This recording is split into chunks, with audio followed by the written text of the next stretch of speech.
Established in 1994 by the government of the Bahamas, the Parliamentary Channel 40 broadcasts gavel-to-gavel coverage of the proceedings of both houses of Parliament, providing up-to-date information, including live interviews and historical data on the workings of one of the most important branches of government.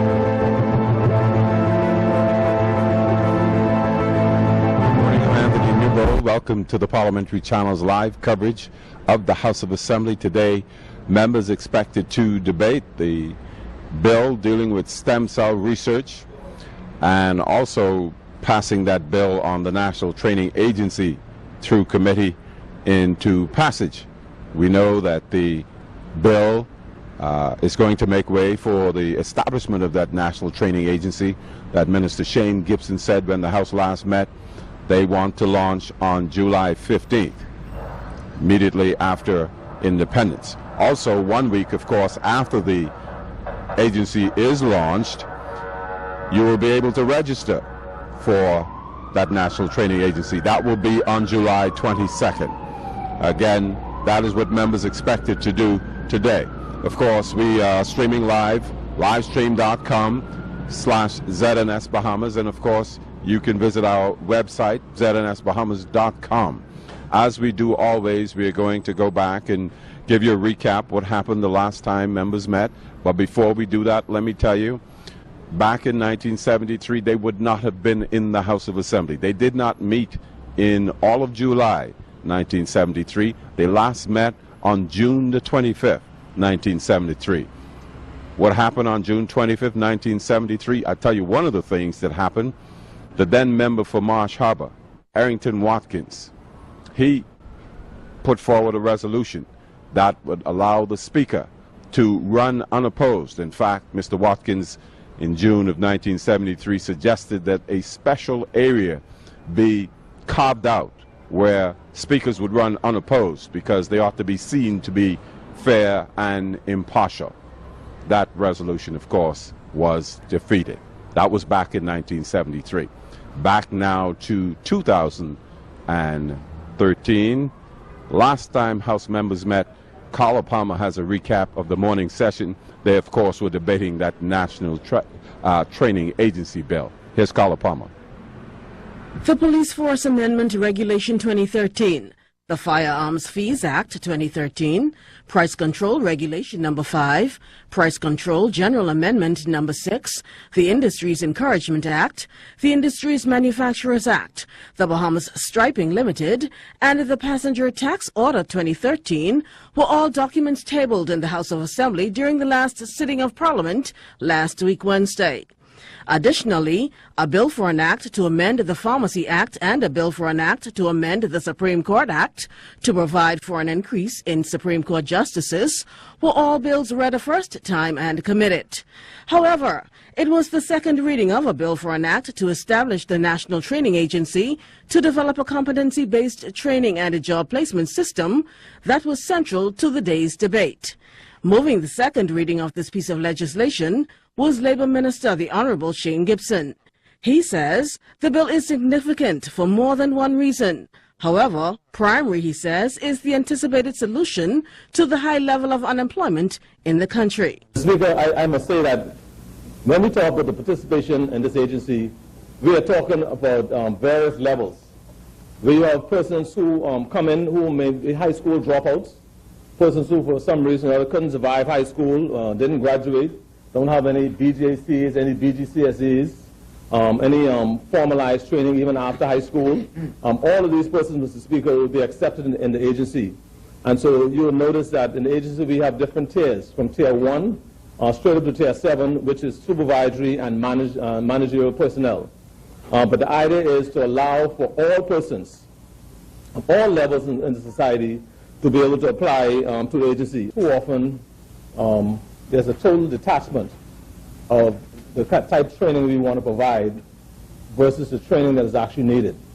And so even before we decided exactly how we would go about setting up the agency, we had widespread consultation with workers representatives, with employers and employers representatives, so that once we put together the agency and the training requirements, the curriculum, we wanted to make sure that it was responsive to our needs in the country today and moving forward. We didn't want to put something in place today that was only relevant maybe 100 years ago, 50 years ago. And I think too often we do that.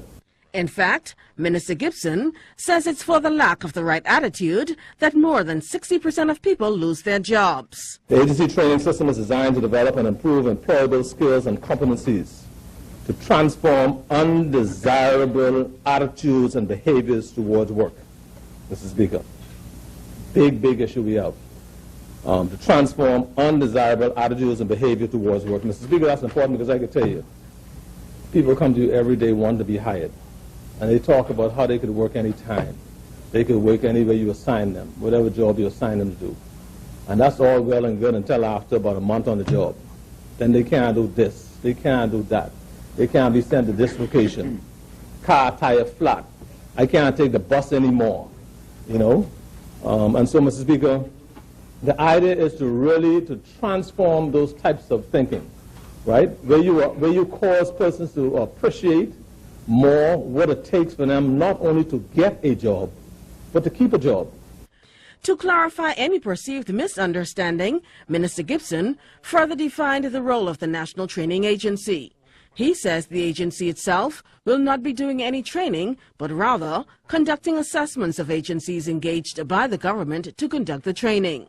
Further, he says the appointed board members could only be appointed for a minimum of a year and a maximum not exceeding 3 years. The board, he continued, will consist of 8 persons, including the board's director, identified already as former Member of Parliament for South Beach, Mrs. Agatha Marcel. It is an assessment, referral, and referral agency, Mr. Speaker, who will be assessing individuals, and they will be actually taking advantage of all of the many institutions, Mr. Speaker, throughout the Bahamas, and we will get into that about how you go through the accreditation process and you're able to provide training once you are certified and accredited by the training agency. Of course, we also have in the bill powers of the agency. The agency may fix fees and charges for services to and by the agency. And so even though, Mr. Speaker, persons entering at Tier 1, I think through maybe Tier 3 or 4 won't be required to pay any fees. When you get into higher tiers and the more qualified individuals, there may be a fee that's fixed for individuals to pay. Mr. Speaker, I also must mention, in addition to the actual training institutions that will be providing the services, when we look at the apprenticeship program that we will have in the agency, we have already started speaking with individuals who will be allowing the apprentices, and I must say that there are 4 core areas that we're looking at first, Mr. Speaker. We're looking at hospitality and tourism. We're looking at retail operations. We're looking at auto sales and service, care, and office procedures. And so when you look at the apprenticeship program, for instance, somebody who want to be an auto mechanic, and they are part of the apprenticeship program, one of the local dealers will have a fee fixed with them, where we will pay them a fee, and they will be able to accommodate X amount of individual trainees in the program to be trained as apprentices on site, having hands-on practical experience. And so in addition to the training institutions that exist now and those that will come up and be accredited by the National Training Agency that we would use, we will also be using the private sector companies for apprentices to be attached to those as well. While the government has allocated $1 million to jumpstart the project, Minister Gibson says eventually the money raised through private donors is expected to be an ongoing effort used for the continued operation and training, while the government, he says, will foot the bill for any rental accommodations. You would have noticed that during the budget debate, individuals were concerned about the amount of money initially allocated to the National Training Agency that was $1 million, significantly reduced to, I think it was just over $300,000. Well, the fact of the matter is that a lot of the monies will be raised through private donors. And we have already had commitments from major employers who have already agreed to make monetary contributions.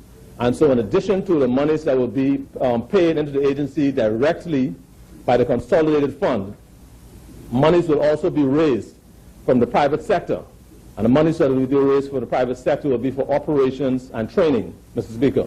Of course, the government is committed to paying the rent for the agency, I think, for the next year. And eventually, as was done with other authorities, eventually we would wean ourselves, the agency would wean themselves completely off of the consolidated fund, and all of the monies will be generated through private donors.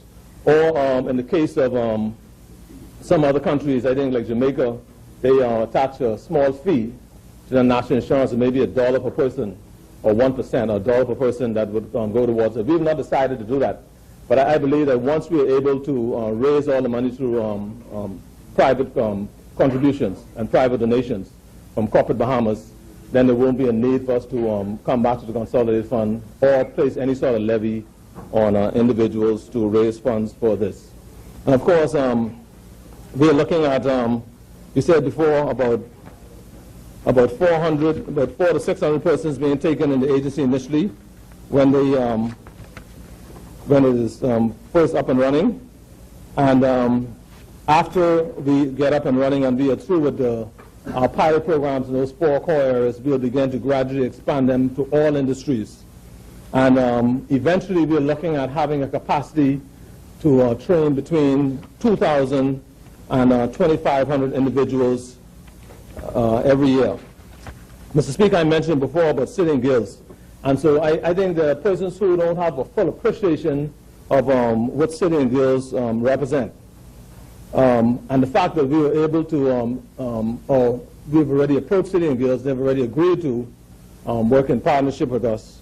It is significant because they're one of the leading vocational education providers globally, Mr. Speaker, one of the leading vocational and education providers, not in the region, but globally. And they have over 2 million learners and working towards over 500 qualifications, Mr. Speaker. And of course, they have over 10,000 centers. And they are in over 80 countries.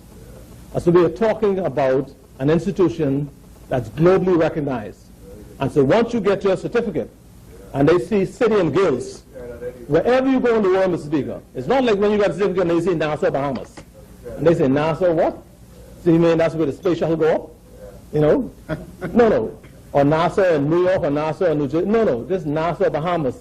You got to go to, when they see city and guilds, Mr. Speaker, everybody knows right away that this is an accredited institution, and the paper is worth more than what you see the ink is worth. Member of Parliament for South Beach, Cleola Hamilton, seconded the bill. She is in full support. With this training exercise, the excuse that Bahamians can't do it to import cheap labor will be eliminated, as Bahamians will be certified workers.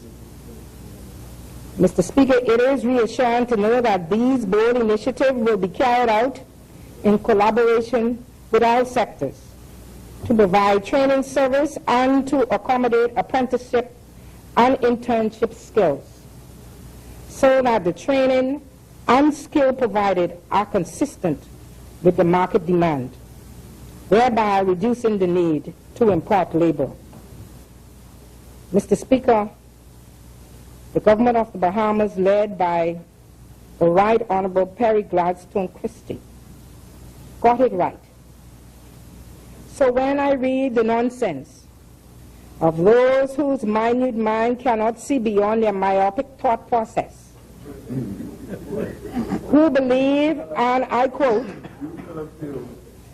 that this will never work, who believe, as they put it, that our children from their late teens through their 20s are a lost generation, while other countries such as Jamaica, Barbados, Guyana, Trinidad are investing millions in their young people. Mr. Speaker, I will have the naysayers to know that this PLP government have never and will never give up on our youth.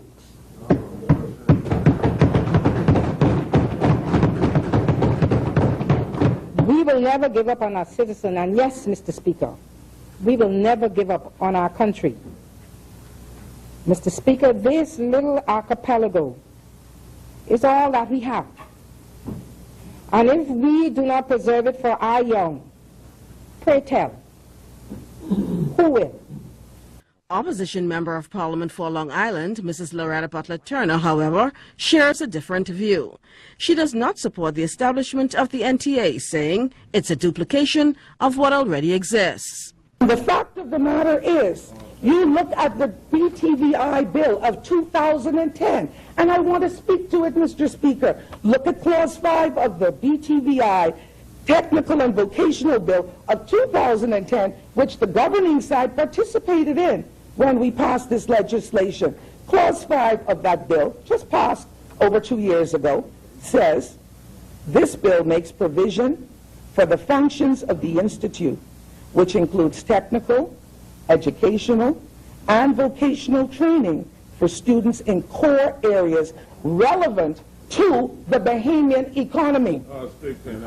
The conferment of diplomas, certificates, and other awards, consultation, and collaboration with employers, trade, commercial confederations, and other societal stakeholders in determining courses of instruction and instructional methodologies. Mr. Speaker, we have at the helm of this outstanding institute a Bahamian woman by the name of Dr. Dow, an academician, headed with her team, who are in the process from 2010 of bringing the accreditation to all of these various institutions and all of these different training programs already. It is under the Ministry of Education.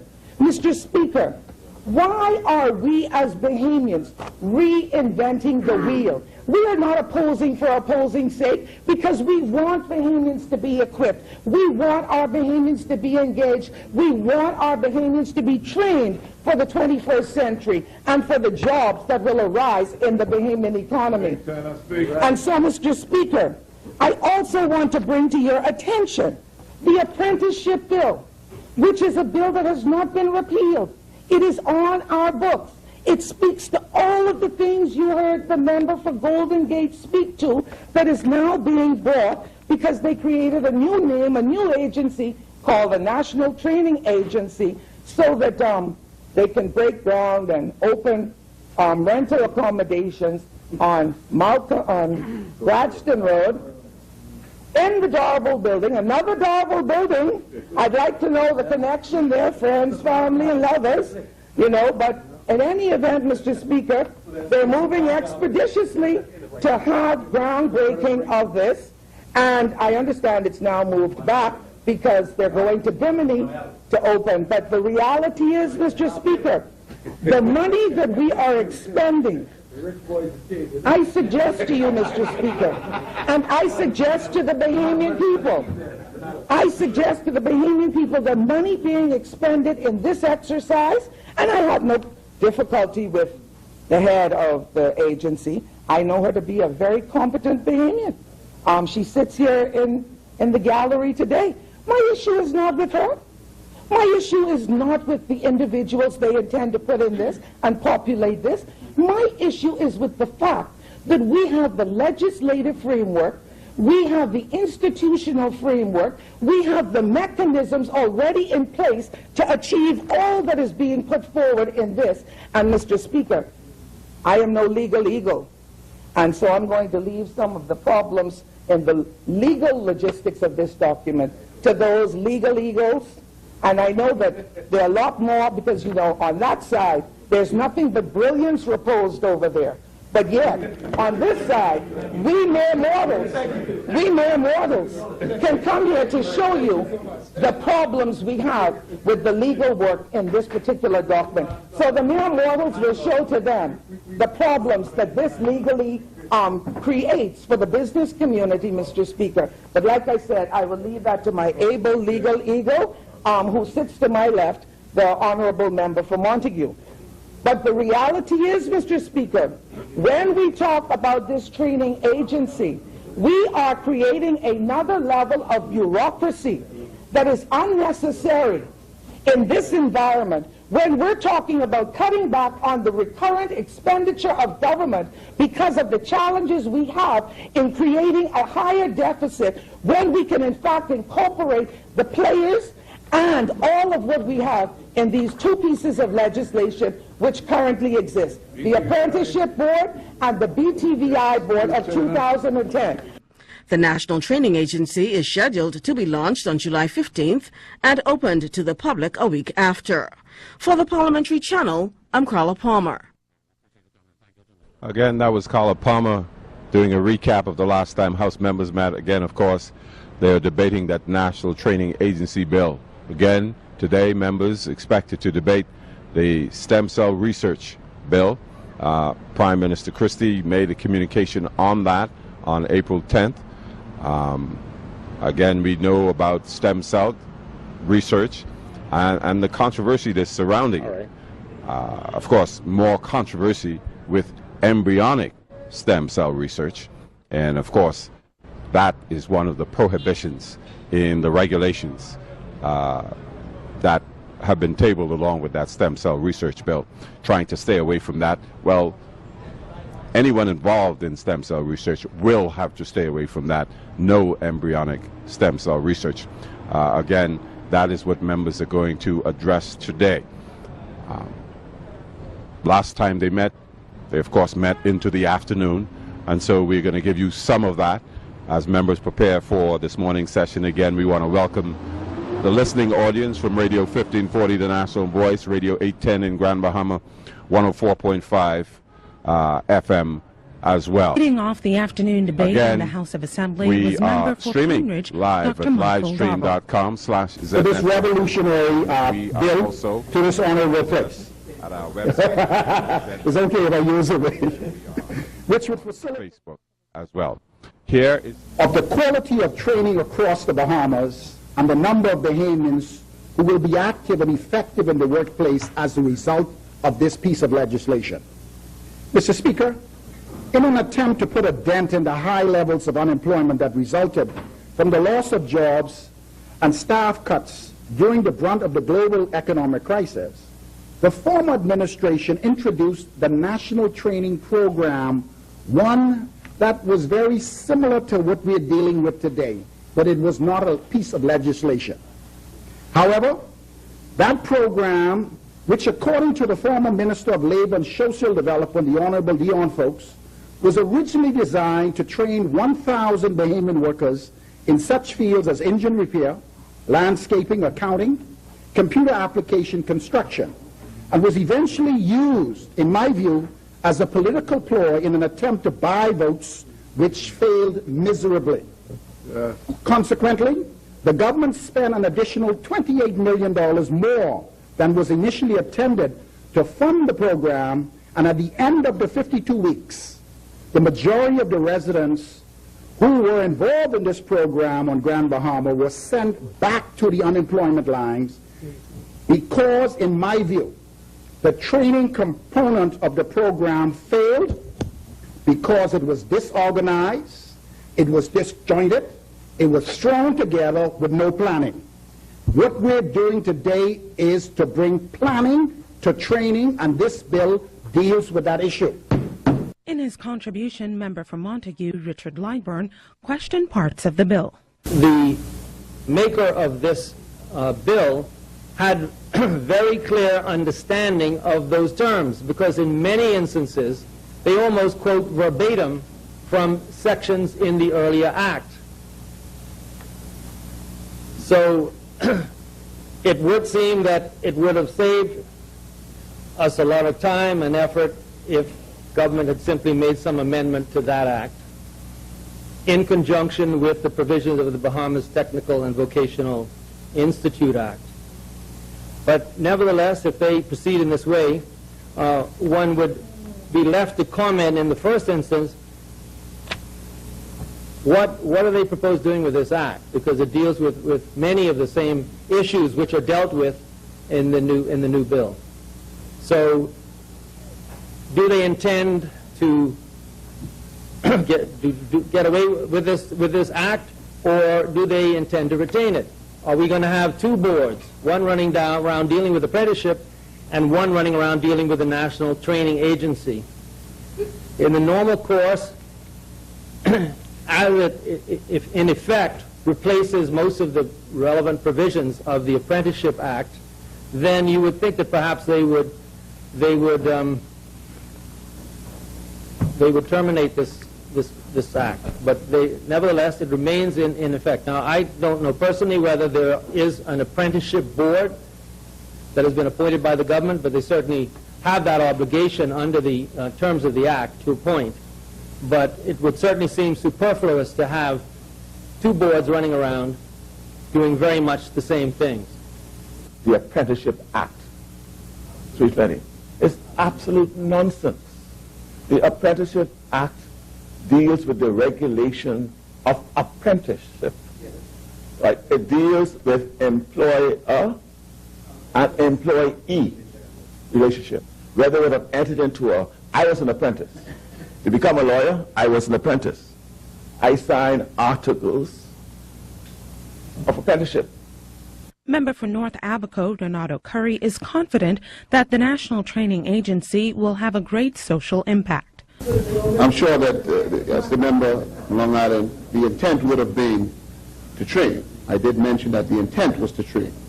But of course, during the height of election time, you would have seen that the training that was supposed to be was thrown out the window. And that's what we see. That's the evidence that's on the ground, Speaker, contrary to what others may think or say.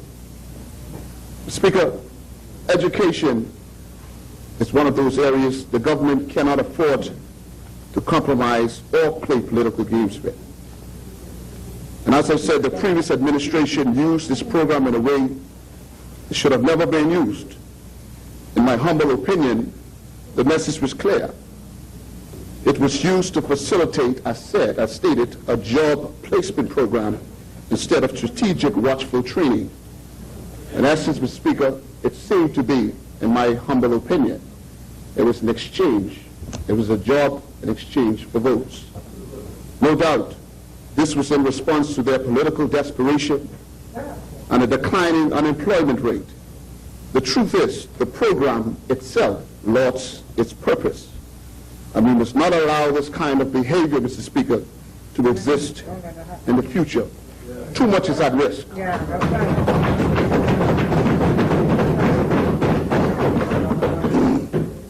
Mr. Speaker, in addition, our society remains attrition by a large percentage of high school dropouts. Statistics shows that many of our social ills and other crime-related problems are committed by individuals who may have dropped out of high school. For example, some of our young men and women, in most instances due to the lack of education and the inability to reason effectively, have entangled themselves with alternative lifestyles. A lifestyle spurred regrettably by drugs and alcohol. Speaker, many of our young people have lost their way in this country. A whole lot of them. And you find that many are now destroying their lives. Many have been thrown into prison. Some made refuge or found refuge with notorious street gangs. It is the only place some of them can find love. And the sad thing about it is, while everything goes on as usual, this is the reality on the streets. This is what is happening. While others slip into a state of despair and isolation, withdrawing themselves from society. Mr. Speaker, I heard the member from Montague mention crime. But what the member must know that crime is closely associated. I believe education has a lot to do with prevention of crime. And this is why this legislation, this bill that we're bringing it to Parliament, I believe has the ability to even put a dent in crime because it educates our people, our young people. Member for Elizabeth, the Honorable Ryan Pinder, encouraging members to strengthen training at the community level. For continued training, for continued skills development of thousands and thousands and thousands of Bahamians who seek to just be a part of the economic development and reality of this great country. Before addressing this bill and some of the training initiatives in the Ministry of Financial Services, I again want to emphasize what I believe as an important element of training in our country: the provision of training at the local, community, and constituency level, Mr. Speaker, which will go hand in hand with the strategy and plans for a national training initiative. And we just heard the member from North Abaco speak. And he spoke passionately about Bahamian interests in small business development and the need for continued education and skills development in being able to successfully run in a sustainable manner one small business. We recognize this as well in the great constituency of Elizabeth, Mr. Speaker. And in preparation of the much heralded small and medium-sized development legislation that will come this calendar year, in May we launched our Small Business Symposium to address just those concerns that the member for North Abaco very eloquently described about his constituents. See, this is part of the economic empowerment program that we have in Elizabeth, and is designed as a program to educate, train, and prepare residents of Elizabeth to enter into their own business in a successful and a sustainable fashion. And addressing many of the concerns that the member for North Abaco raised, it informs new entrepreneurs about logistical steps to successfully manage a business. It helps the small business owners develop and execute business plans that provide the framework for being sustainable in small business. Member for Seabreeze Hope Strachan, in her contribution, stated that the former administration, through their 52-week program, took a shortcut in providing what should have been a long-term solution for job training and job placements for Bahamians.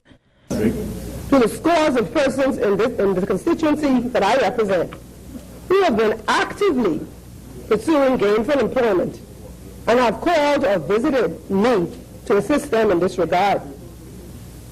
Many of them I have had to disappoint, because the fact of the matter is that even the government, Mr. Speaker, has limitations on hiring. The private sector is only now recovering from the serious economic crisis experienced over the last 4 years of F&M governance. And Mr. Speaker, they are at this point a little tentative about what they should be doing, and they're sort of observing the lay of the land, so to speak. Mr. Speaker, it's a pity that advantage wasn't taken of the hiatus in employment that was caused by the crisis from 2008 coming forward. And the fact is that the 52-week program, which the FNM put in place, was really only a political ploy. And the timing of that program bears it out. Now, I heard that during the debate there was some talk about this program being in effect from 2009. But Mr. Speaker, my maths tell me again I have to do maths, and you know, Mr. Speaker, I really don't get at maths. But 52 weeks is 1 year, and if it's a 52-week program and they put it in place before they left, it couldn't have been 2009 and it was implemented. Couldn't possibly be. And the program only finished in 2012. 52 weeks is a finite period. 52 weeks was a finite period, and some finished in 2013, so it couldn't be 2009. Member for Seabreeze, if you could rule. The chair recognizes the member for Long Island. Thank you very much. I'd just like to, for the clarification of this place, the program was staggered, Mr. Speaker. Not everyone was engaged at the same time. That's why not everyone was disengaged at the same time. Yeah, but all very well. Thank you, Honourable Member. Member for Seabreeze. The point I'm trying to make, Mr. Speaker, is that all of them happened during the last year. And it happened right before the general election. Yeah. Right before the general election. And we voted. They had done such a horribly dismal job of running this country that they had to come up with some bright scheme to try to see if they could get the people to vote for them. Yeah. So the 52-week program was what they came up with. Yeah, and I had $23 million. Fortunately, Mr. Speaker, they really weren't fooled. They weren't fooled at all. And so at the end of the day, they started out of office. The 52-week program was a failure. And North Abaco was the worst. Failure! The Honorable Daniel Johnson told House members that young Bahamians are graduating every year, and many of them need training to transition into the workforce.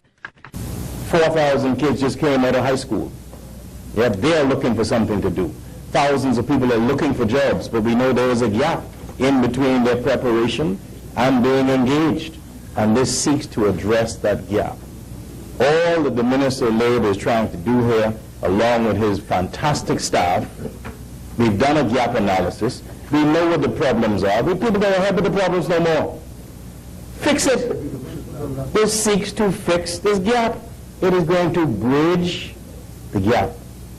All this 40th year of independence, everything that you're seeing we're doing bridges gaps. And it's simple what happens when you bridge a gap.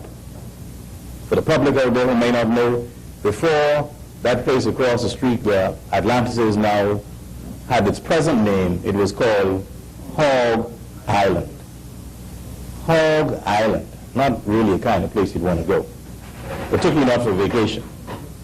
Yeah? Although I could think of some people who mightn't mind. Let me stay on track.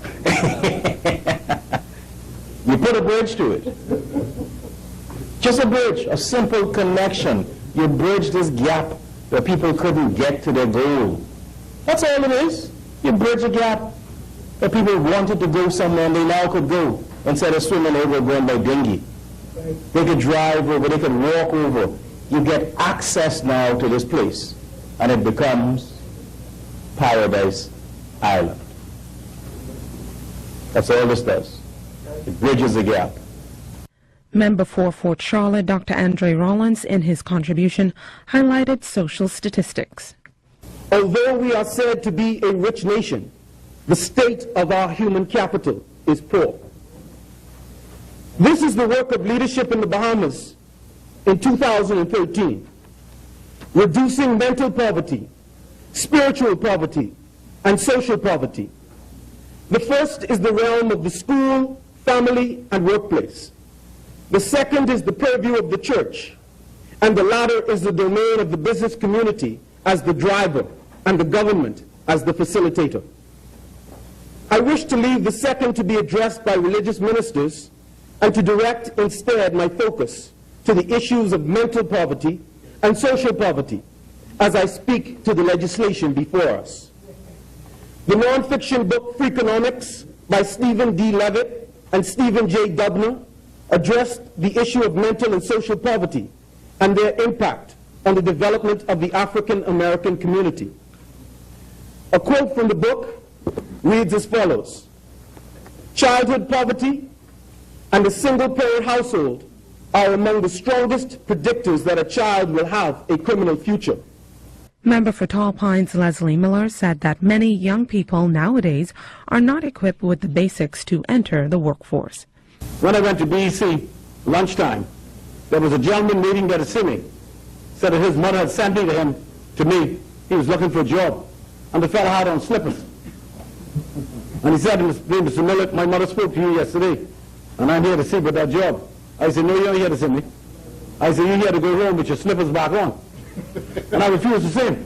Why would I see a guy wearing slippers? Number one, he ain't serious with waking, because no one comes to wake in slippers. And he said to me, "Well, he ain't waking, so he can wear slippers." I said, "But you don't want to wake. That's why you're wearing your slippers." This is what the training program is all about: teaching the youngsters skills, teaching them how to present themselves, teaching them how to address others, teaching them what the world is about and what is expected of you. Mr. Speaker, you would be shocked at the amount of young people in this country today who are not only unemployed, but has no basic skills. I'm talking about rock bottom skills. You ask them, what can you do? The average young lady in my constituency was looking for a job, and I said, "Listen, give me one of your resumes, let me see if I can help you." And 9 out of 10 of them went to one restaurant, went to a bar, went to a braiding place, some hairdressing place. And I said, "Well, what it is you want to do?" "Well, Mr. Miller, I know the computer, and I can work on computers." I said, "Well, I don't know the computers at all. But what is your educational background?" I'm sorry to say that most of them is almost zero. You come to the school with not even the basic requirements that is necessary to enable a human being to earn a decent living. And irrespective of what the man on Paradise Island may say, that he needs 400 people every day, if he really needed those babies, Mr. Speaker, they would develop their own training program to train our people. Don't tell me that our people are untrainable. I don't buy that. I agree that they need people. But Bahamians are not dumb, and they're not stupid. And if you want to see how great our people are, those with basic education or with no education at all, go on Bay Street. And you would see what God has given them, the gifts. So don't tell me that we cannot learn. Member for Kalani, Dr. Hubert Minnis, expressed some concerns as it relates to the bill. We must always remember that we must put our country first. And if we adopt that motto, think not of ourselves, but of our country. And if we adopt that motto, Mr. Speaker, then the Bahamas, our country, can never fail. On the precipice of our 40th anniversary, we must ensure that we learn from the past, improve the present, while preparing ourselves for the future. Mr. Speaker, while we were in government, the FNM reintroduced the 52-week National Job Readiness, Skills and Training Program with the objective to train 4,000 young people to fill positions both in the private and the public sector. And many persons took advantage of that. The idea was individuals were placed within a job site, and at the end of 1 year, they would have acquired that skill and done so well and worked so hard within that environment that they would have been asked to stay on and subsequently hired. Mr. Speaker, I have no regrets for such a program. That was the right thing to do at that time. Unemployment was high. Member for Central and South Eleuthera, Damian Gomez, was one of the final speakers in wrapping up the evening session. A register of agencies, registrants, trainees, training providers, assessors, and certified persons. M, implement and maintain a labor market information system in collaboration with the Department of Labor's Employment Data Bank. Mr. Speaker, let me pause there. Nowhere in the BTVI legislation, nor in the Apprenticeship Act, is there any statutory attempt to create a data bank for labor resources for the country. That's right.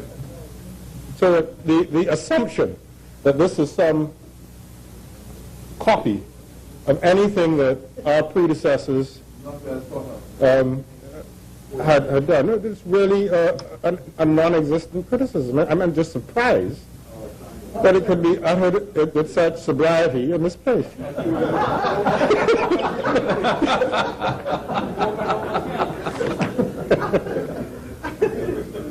And provide statistical data and information to the government and the relevant agencies. O, provide training, referral, and placement services to training providers, institutions, programs, organizations, and employers. Again, nothing exists in statute in our country providing for any network that enables persons who are trained by government institutions or by private institutions to be able to access employment. This provides a framework for that. I'm just staggered that people could have stood up here all day uttering nonsense. Well, obviously when the truth confronted them, they had to focus on something else.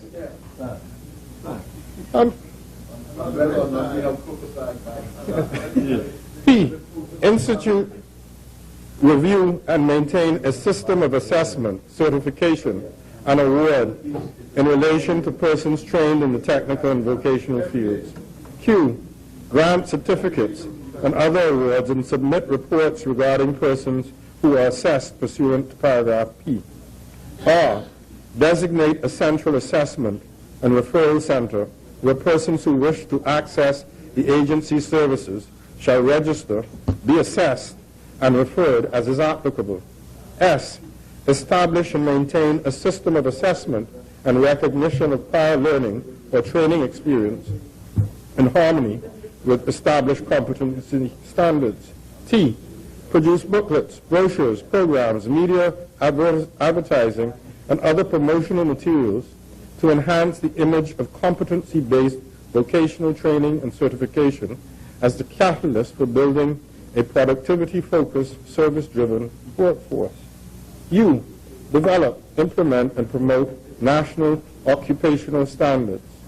V. Develop and implement a national vocation qualification BA. W. Design and develop a tracking and monitoring system to measure the results of the agency's activities. X. Provide for quality assurance through a technical vocational educational training. Mr. Speaker, clearly Clause 5 sets out in the most comprehensive of details the functions and duties of the agency. It provides a basis upon which the agency may be judged from year to year.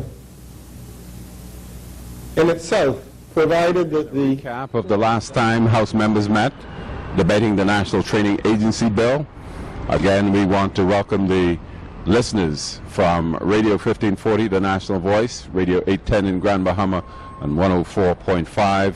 Join us as well streaming, livestream.com/ZNS Bahamas, at our website, znsbahamas.com, also on Facebook. Stem cell research today is the topic of debate. Again, there was a committee that presented to the government. One of the leaders of that committee, Dr. Arthur Porter, of course, with his own challenges. Last we heard was in Panama. But that report has gone to the government, and the government has decided that it would like to go ahead with stem cell research here in the Bahamas. No embryonic stem cell research. Part of the government's medical tourism push. And so let's join members as they prepare to debate that stem cell research. A black and white TV for Zenith. And they saw I Love Lucy. Some of you may remember that. Lucille Ball, that's right. And when she began to show that comedy, she was 40. That's the point I'm making. Mark Twain, of whose adventures with Tom Sawyer we read, was 40 when he wrote that. And those of us who came up under the old royal readers will remember Uncle Tom's Cabin by Harriet Beecher Stowe. She was 40 when Uncle Tom's Cabin came from her pen. And to come right to a quick point, Hammerin' Hank Aaron, was 40 when he hit number 715 and broke Babe Ruth's all-time record. Some great things can happen at 40. That's my hope for this country. But now that we're 40, we can expect great things. Let us pray. Great God and our Father, we're so thankful this morning as we stand near the eve of this great celebration of 40 years of independence. Truly, our Father, your mercies have been great towards us. We thank you for the leadership of our country, for the men and women who have served and passed on. We thank you for those who remain and those who are coming up to carry on the work, to lead your people from strength to strength. We ask your blessing on our Commonwealth as we look forward to these special celebrations this year. Oh Lord, we're so ungrateful sometimes so unappreciative of what you've done for us, we ask that you will forgive us and help us truly to realize that we are favored above many, and therefore we ought to give thanks unto the Lord who is good. Bless our speaker today, the deputy. Remember the Governor General, the Prime Minister who is traveling, the leader of the opposition, and all those who are in authority over us. Bless our young people as they face the long, hot summer of partial employment and underemployment, and some with no employment. Give us grace, dear Lord. Give us mercy. And bless the efforts in this house to make this nation the best little nation that it can be with the blessing of God. Hear our prayer, O Lord, and give us today your merciful kindness and your blessing in the name of Jesus, who taught us when we pray to say together, Our Father, who art in heaven, hallowed be thy name, thy kingdom come, thy will be done on earth as it is in heaven. Give us this day our daily bread, and forgive us our trespasses as we forgive those who trespass against us.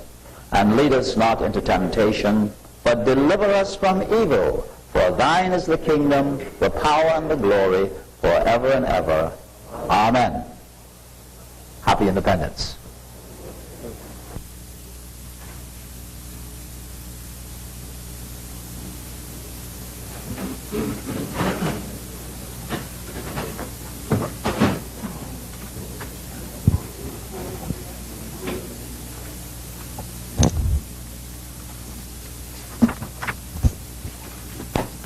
Good morning, honorable members.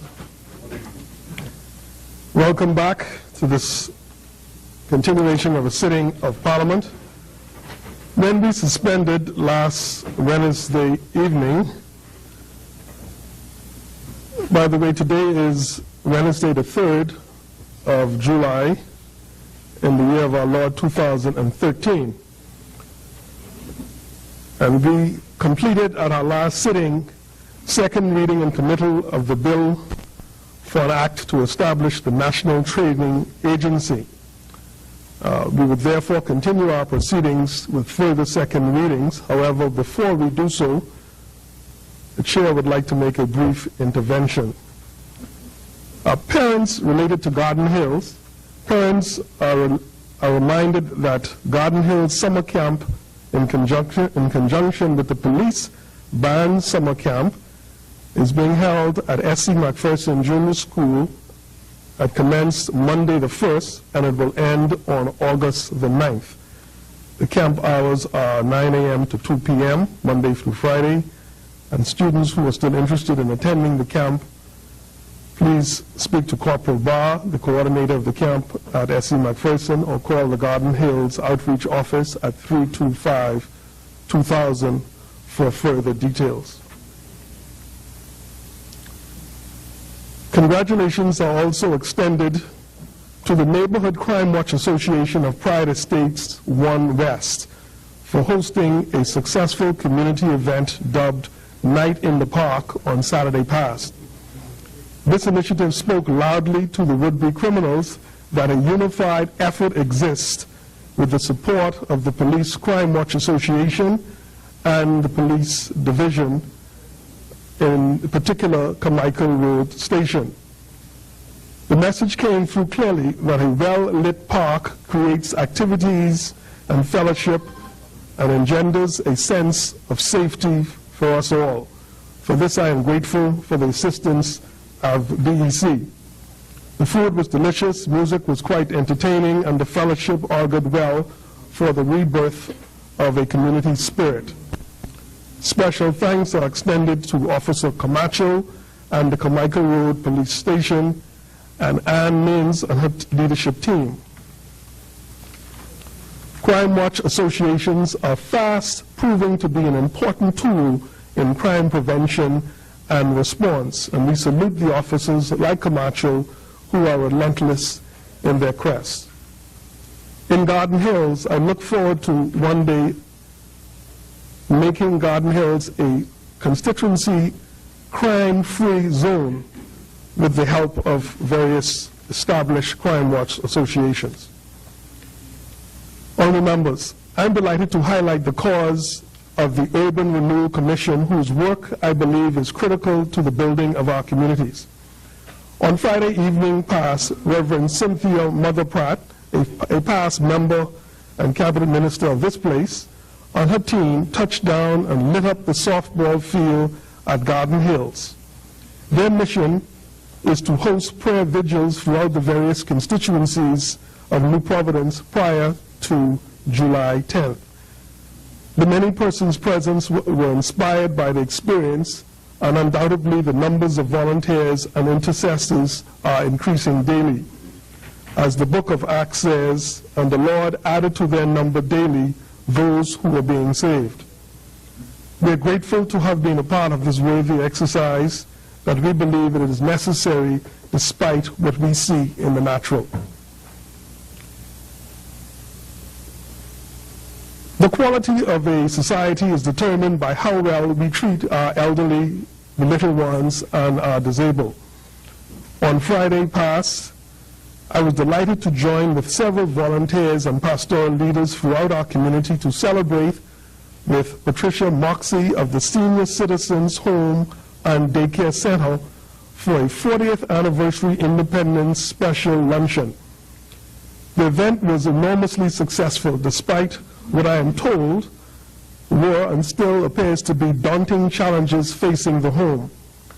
Thanks to the indefatigable efforts and dogged determination of many volunteers and philanthropists, we experienced a meaningful program while serving the many elderly and shut-in throughout the community of Garden Hills and other areas. This home is one of the best-kept secrets just outside the constituency of Garden Hills, located on Soldier Road. A necessary idea, stepping out on faith and serving the community with pride. I commend the 40th Anniversary Planning Committee for including this event in its list of accredited initiatives. It is well-deserving as the fruits speak for themselves. Now, honorable members, I'm pleased to also announce that I received a copy on behalf of the members of this place of the book called Flying the Pride. It's a book published and written by Cheryl C. Strawn, and it speaks to the purpose and the significance of the flag. It is, the foreword is written by Dr. Hervis Bain. Reverend Dr. Hervis Bain wrote the foreword, and I'll just share with you a statement made by the words of former Minister of Home Affairs, who was in charge with the responsibility for the national flag, the Honorable R.F. Anthony Roberts, during his initial presentation of the national flag to the House of Assembly on April 2nd, 73. In quote, "These are not personal symbols, not party symbols, but they are national symbols. These symbols, like this Commonwealth, like the glorious opportunity to make independence a successful reality, belong to all Bahamians. And these symbols should be therefore loved, cherished, respected, and protected." I commend Mrs. Strawn for her work, and I commend it to this honorable House. Flying the Pride. So in closing, honorable members, as we approach the apex of our 40th anniversary celebration, I especially salute those seniors, elderly, and statesmen and women among us whose courage and tenacity helped to create a nation we enjoy today. For we are able to see further in our hearts because we stand on your shoulders in an effort to be a bridge to the future generations. Happy birthday, Bahamas. May God bless us all and the Commonwealth of the Bahamas.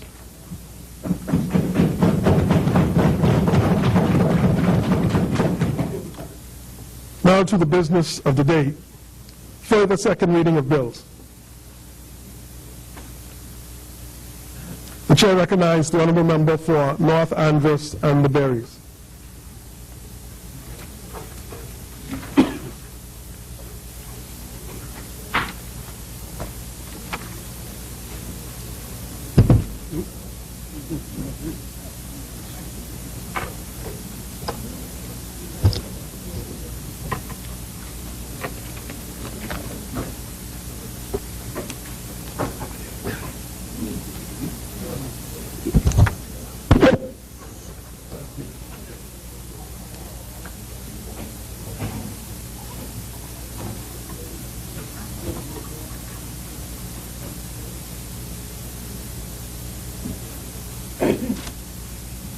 Thank you, Mr. Speaker. I rise in this honorable House once again due to the support of my wonderful people in North Andros and the Berry Islands, whom I have the privilege to serve. Mr. Speaker, on this almost the 40th anniversary of independence day as we meet in Parliament, I rise to begin the debate on the Stem Cell Research and Therapy Bill 2013. I think it is fitting, really, that this landmark piece of legislation is being brought to the Bahamian people by this Progressive Liberal Party government because, as history has shown, all of the progressive ideas primarily came from this side.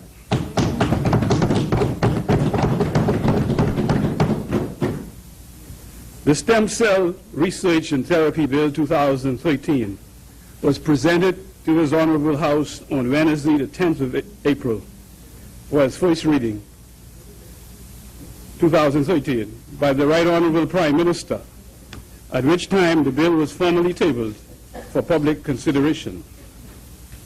Since the tabling of the bill to the present date, my government has organized and encouraged extensive consultative meetings with a broad spectrum of relevant stakeholders across the Commonwealth of the Bahamas. The government is very pleased to share our feedback and findings with this Honorable House at this time. It is my honor as Minister for Health in this PLP administration to present this stem cell research therapy bill to be debated by the honorable members of this House on the path to enactment. And right here I may pause, Mr. Speaker, to pay tribute to the staff of the Attorney General's office and my medical colleagues who assisted so much in the events of the past few months, bringing us to this point. And finally, for this time, I would like to pay tribute to the Right Honorable Prime Minister, who tabled the first reading of the bill in my absence, as I was off to Washington to see my very sick sibling. I want to pay tribute to the Prime Minister because I don't think there's anybody else in this country who has the interest and vision about stem cell therapies and its possibilities that he has. And I find it surprising the level of interest a lawyer and politician who was so busy. I just got the answer. A lawyer and politician would have to be so dedicated to seeing the success of this exercise. And so I pay tribute to him for that. Mr. Speaker, a few months ago, the discussions related to stem cell research and therapy was a part of a selective conversation in the Bahamas, mainly among scientists and physicians. However, today, within a relatively short period, stem cell research and therapy is a buzz phrase in common conversation amongst professionals and the laity alike. As to the importance of this pending legislation, impact on the development of science and the economy of the Bahamas, this enabling legislation that has been embraced in the mainstream by the news media has created a renewed interest in the potential benefits of medical tourism to positively impact the GDP of the Bahamas. Honorable members of this House, this bill can be a defining moment in the history of Parliament, because by its enactment it will cause the scientific and professional environment in the Bahamas to take a quantum leap in the future delivery of medical care in our country. I think it's similar perhaps to the discovery of penicillin and the antibiotic paradigm shift that took place after Dr. Alexander Fleming in 1928 discovered penicillin. And stem cell research is showing the same kind of potential for a similar paradigm shift to occur in the delivery of health care. If I may pause here, all you have to do is to surf the net, Mr. Speaker, and there are numerous articles from many countries trying to outpace the other in bringing in legislation and so on to enable stem cell therapies to be had in their countries. So we are part of this excited generation, if you wish, to be involved in what is going to be historic in medicine, and it has already begun. The science related to stem cell research is the most rapidly evolving in the area of pure science, bringing with it the therapies that heretofore were only imagined, thus revolutionizing the entire healthcare industry. Stem cells are precursors to mature cells. Their ability to duplicate themselves and to become various kinds of cells give them the great potential for healing injuries and regenerating tissues. The Bahamas has an opportunity to become a world leader in this field. This legislation is designed to help achieve that goal.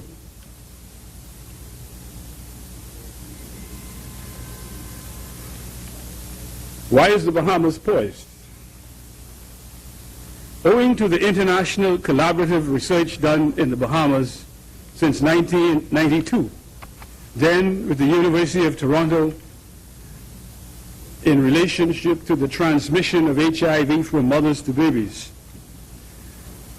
the core capability for attaining international standards for ethics oversight for major research projects was established.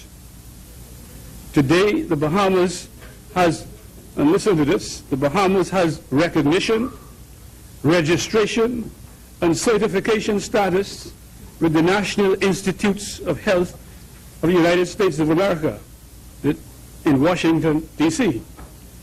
And it's good until 2015.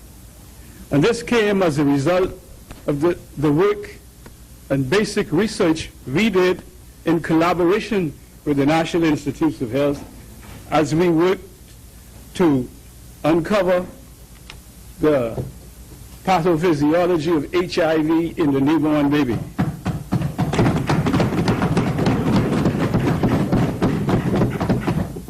As a developing country, the importance of the NIH Association establishes the personnel and infrastructure that is so significant to the Bahamas, and has set in place a core team upon which to build a sound ethical oversight committee for future research. It is realized that all of the required expertise are not now domiciled in the Bahamas, and therefore it would be necessary to create a favorable environment to attract appropriate engagement of very specialized experts to strengthen and enhance what exists locally to the required levels to build a robust, internationally, professionally respected cadre of individuals in this area of research. Once the Bahamas readies itself to fully participate and to take a cutting-edge position in the global healthcare industry, there's going to be a number of opportunities to welcome the return of Bahamian scientists from across the globe to contribute to the development of science in the Bahamas. The healthcare physical infrastructure would have to be state-of-the-art facilities with standards that meet international accreditation. And I pause here to say, again from the HIV program, the HIV laboratory that was established only a few years ago is right now being readied for inspection for certification by the CDC as an accredited laboratory.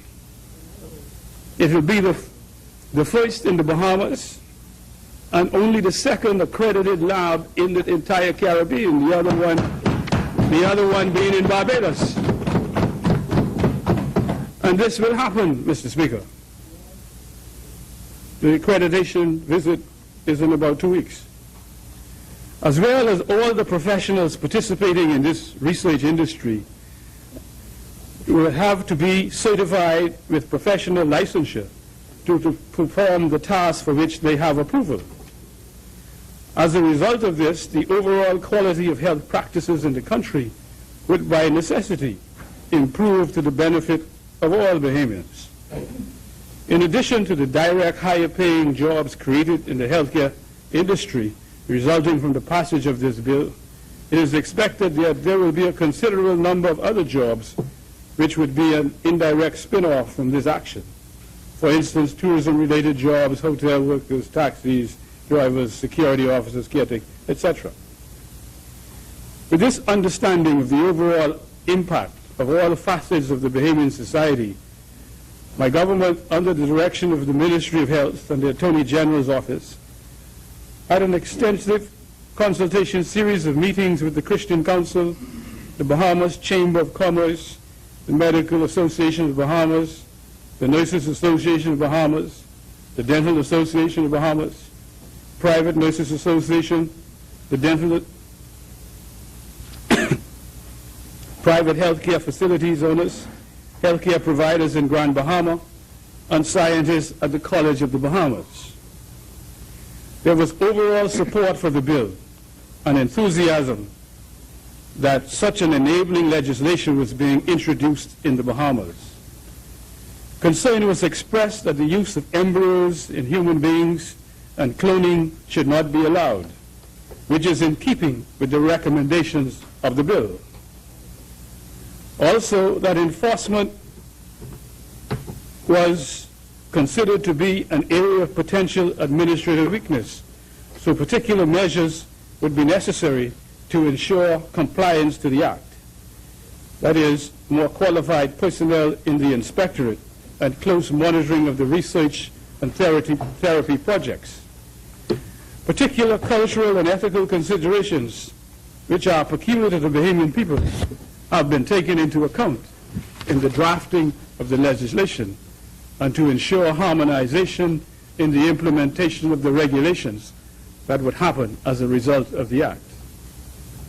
Accordingly, we are proposing this Act and accompanying regulations.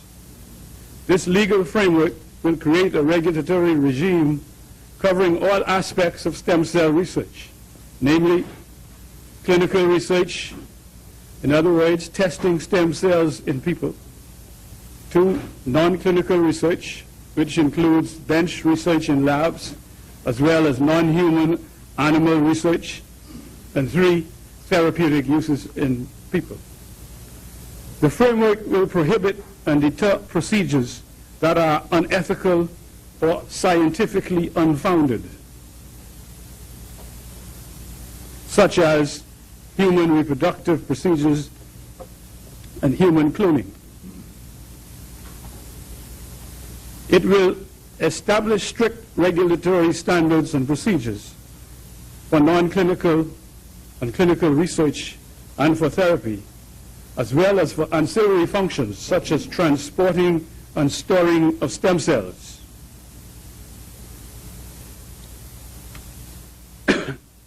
Mr. Speaker, I may pause here to say, you may ask why the storage of stem cells. There are one of 2 members perhaps in this room who have stored the stem cells of their siblings at birth in another country, so that in the future their own stem cells will be available to them in the event they develop certain illnesses. And I know that because my nephew is one. And that's another industry that is a spin-off of the stem cell legislation. The proper storage of stem cells by individuals for their children, if not for themselves. And there's a whole protocol surrounding the storage of stem cells. In the case of my nephew, his children's stem cells are stored in Canada. Just as a purpose for illustration. And it's an established practice. It will establish licensing and oversight mechanisms to ensure that everyone in the country who engages in stem cell research or therapy meets those standards. And it will establish enforcement mechanisms and the legal penalties through which the Minister of Health and the government will be able to ensure that these legal standards are upheld. What are the prohibited procedures? The Act will specifically list 9 procedures that no one may undertake in the Bahamas. This list is based on the Canadian model, but takes into account Bahamian values, recent scientific developments, and international standards. Several of the prohibited procedures involve the creation or destruction of embryos. Others involve human reproductive cloning. Still others involve inappropriately combining human and animal biological materials. We are particularly sensitive to concerns about destroying human embryos in the process of deriving human embryonic stem cells. And for that reason, we propose to ban that practice.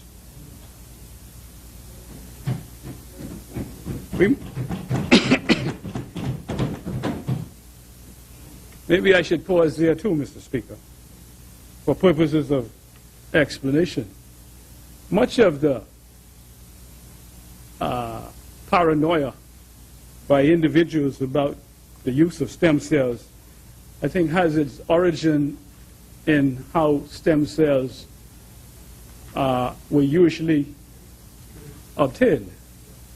And it was thought that the use of stem cells might encourage abortions so that doctors can get the placenta and blood from the cord of the newborn babies, areas that are rich in stem cells as sources. But recent science, as I will elaborate further on in this presentation,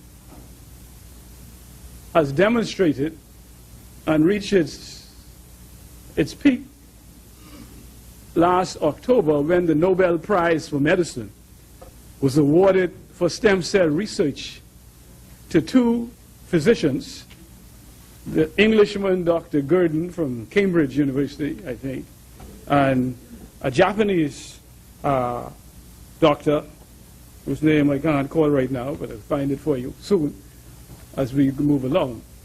But I thought it appropriate to say it here.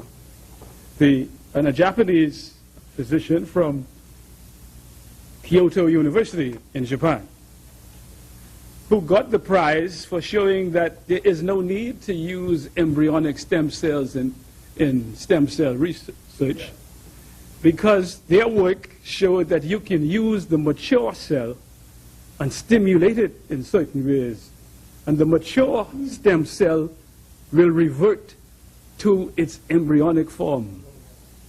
So there's no need to use these surreptitious mechanisms to try and obtain embryonic stem cell. There's no need to bother with the embryo, because you can use your own stem cells, as is what is the most practice being carried out around the world now.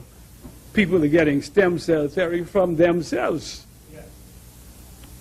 And as you will show in a recent report 2 weeks ago, A German Shepherd dog in Miami, Florida, got stem cell therapy for paralysis of his legs in Hialeah, Florida, by a veterinarian.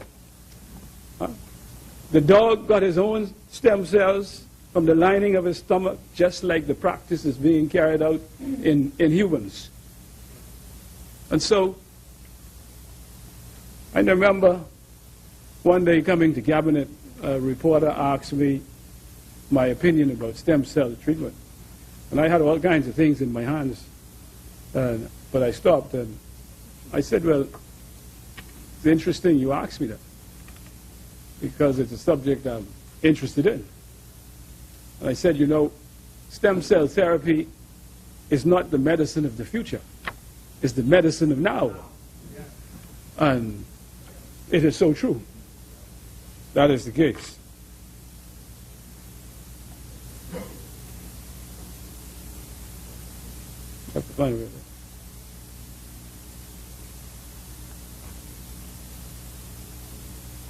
So others involved in inappropriately combining human and animal biological materials. We are particularly sensitive to the concerns about destroying human embryos in the process of deriving human embryonic stem cells, and for that reason we propose to ban that practice. We must recognize, however, that for scientists in the Bahamas to participate in certain international collaborations,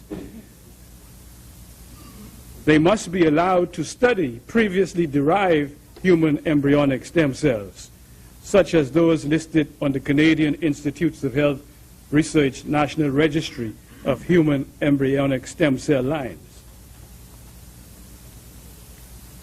To explain that, Mr. Speaker, is that there are human stem cell lines in existence and that are preserved in different institutions, and where certain types of research are conducted on these cells derived from these continuous cell lines. And so the possibility of bilateral or multilateral research, multi-country research, as we participated here in HIV, you may find the same thing happening with using stem cells from a previously existing continuous cell line. And so we thought it was wise to include that. Therefore, we propose to permit the use of previously derived human embryonic stem cells, but only after strict scrutiny from the highest level of with the highest level of scrutiny, to ensure that this narrow exception does not become any loophole. Similarly, we are also sensitive to the concerns that some people have about the procedure known as somatic cell nuclear transfer.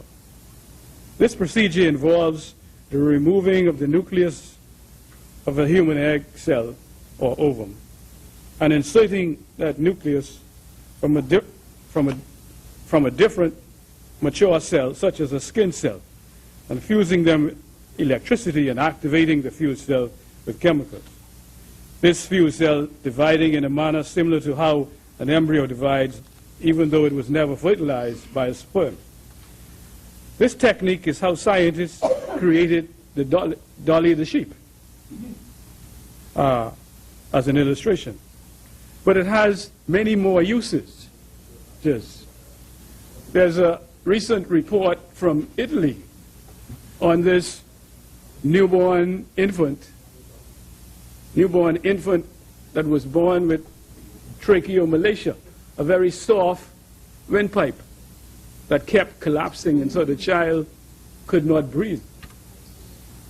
And by using this technique, SCNT for short, they created a new trachea for this baby.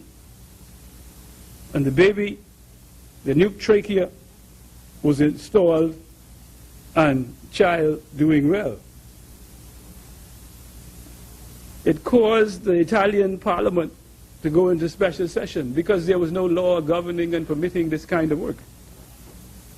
And the cabinet of the Italian government passed the law retroactively And it also had the blessing of the Vatican.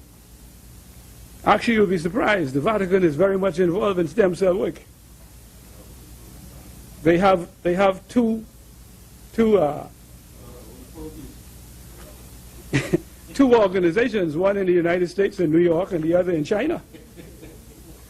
Mind you, it has mostly to do, they fund research too, and they also involve in education of the public in both places.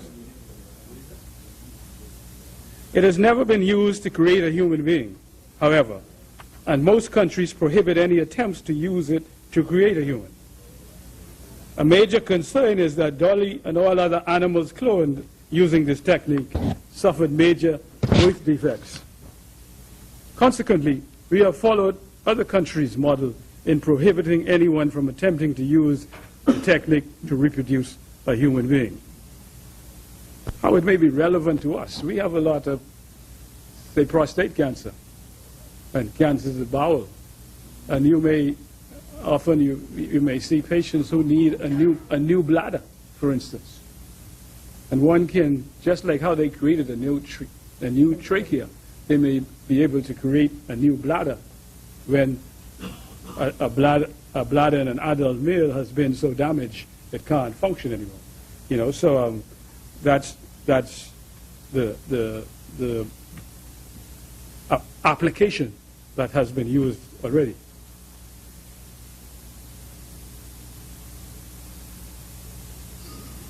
We recognize, however, that the technique provides a unique opportunity to study certain cellular mechanisms. It also may provide a way to create organs to replace damaged ones, because the fused cell may be manipulated to develop into various types of tissue, such as skin for plastic work. For that reason, we are proposing that we permit the use of somatic cell nuclear transfer, but only under strict limitations that will prevent anything akin to attempting to clone a human, and that will ensure that nothing unethical or improper is done with the resulting cells. What are the oversight provisions that we will have? The proposed Stem Cell Research and Therapy Act and proposed regulations would create a strict oversight regime to ensure that no prohibited procedures occur in the Bahamas, and that stem cell research and therapy here complies with the highest scientific and ethical standards. A significant component of that regime is that every facility or laboratory used for stem cell research or therapy must obtain a license under the Hospital and Healthcare Facilities Act. This provision will subject all those facilities and labs to inspections by individuals with appropriate qualifications, which the Minister of Health has authority to specify by regulations. The provision will also subject those facilities and laboratories to fees set by the Minister of Health, which will be used to cover the costs necessary to hire and train qualified inspectors. Another important component of the oversight regime involves committee review. Every person who conducts research on or provides treatment using stem cells must secure a review by a scientific review committee and an ethics committee. Each scientific review committee must ensure that a sound scientific basis exists for permitting the proposed research or therapy to proceed. It will also ensure that the individuals proposing to conduct stem cell research or therapy have appropriate training and experience. In short, this review will weed out unethical rogue scientists. The ethics committees will ensure that all stem cell research and therapy meet the highest ethical standards and are consistent with Bahamian values. To ensure that the scientific review and ethics committees provide effective oversight, a national committee will be created to review and approve the credentials and members of all scientific review and ethics committees in the country, both upon their creation and annually. The regulations set forth contain minimal criteria for the membership credentials of those committees.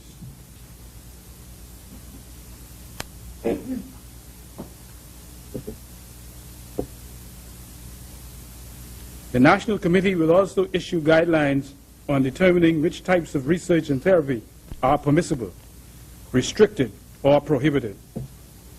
The National Committee itself will also review particularly sensitive categories of proposed research, such as those involving more than minimal manipulation of stem cells, previously derived stem cells, or somatic cell nuclear transfer.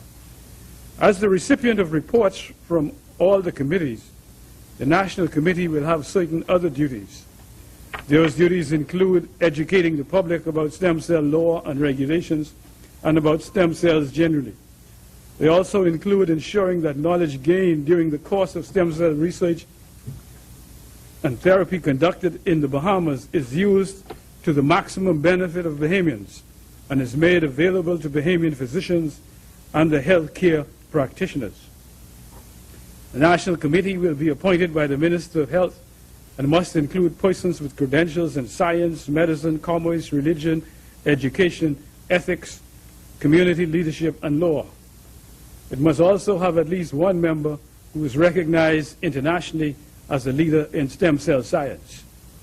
To facilitate administrative effectiveness and efficiency, this entity would be organized under a separate agency within the Ministry of Health with a certain degree of autonomy, whilst answering directly to the Minister for Health.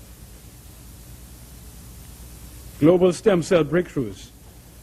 The recent global scientific advances in stem cell research and therapy are fascinating and are capturing the attention of basic and clinical scientists as the new frontier in creation and innovation for entering a progressive era in the healthcare industry.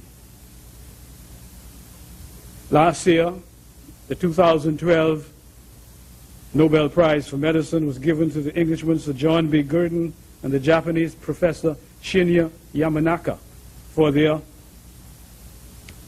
scientific discoveries in physiology and genomics research.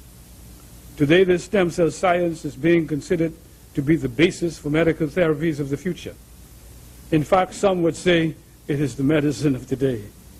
Indeed, it has already demonstrated well-recognized benefits in certain areas, such as in reconstituting the immune system after chemotherapy for leukemia.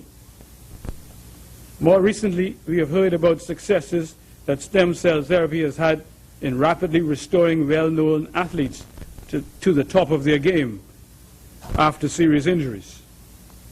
Only in recent weeks, scientists' ability with the use of reverse programming of genetic codes to create induced pluripotential stem cells with somatic nuclear cell transfer techniques have provided the ability to influence the creation of organs from adult stem cells as a reality. These biotechnology breakthroughs have changed the potential of medical therapies laterally overnight. The possible utility of such work are many, once they can be safely harnessed and applied. Here in the Bahamas, as a precursor to the debate on this stem cell bill, the scientific environment was primed for further development in this area. Bahamian physicians, Dr. Conville Brown, has demonstrated the ability to inject stem cells into cardiac muscle, and Dr. Delton Farquharson, a vascular surgeon, has been involved in collaborative work on angiogenesis, new vessel formation that is, in the peripheral limbs to improve oxygenation of tissues in the limbs by injecting stem cells. In basic research, outside of the Princess Margaret Hospital, there's the Minister of Education. In basic research, Dr. Kenya Ward at the College of the Bahamas is a participating investigator in an international collaboration with a group from the United Kingdom in researching the utility of stem cells in the replacement of cells in the rat's pancreas, with the future potential to treat diabetes in humans. This passage, so you see that we have basic scientists at COB involved in international collaboration in stem cells. If we weren't interested in this bill, you wouldn't know about it. And it's quality work being carried on in what would be the University of the Bahamas.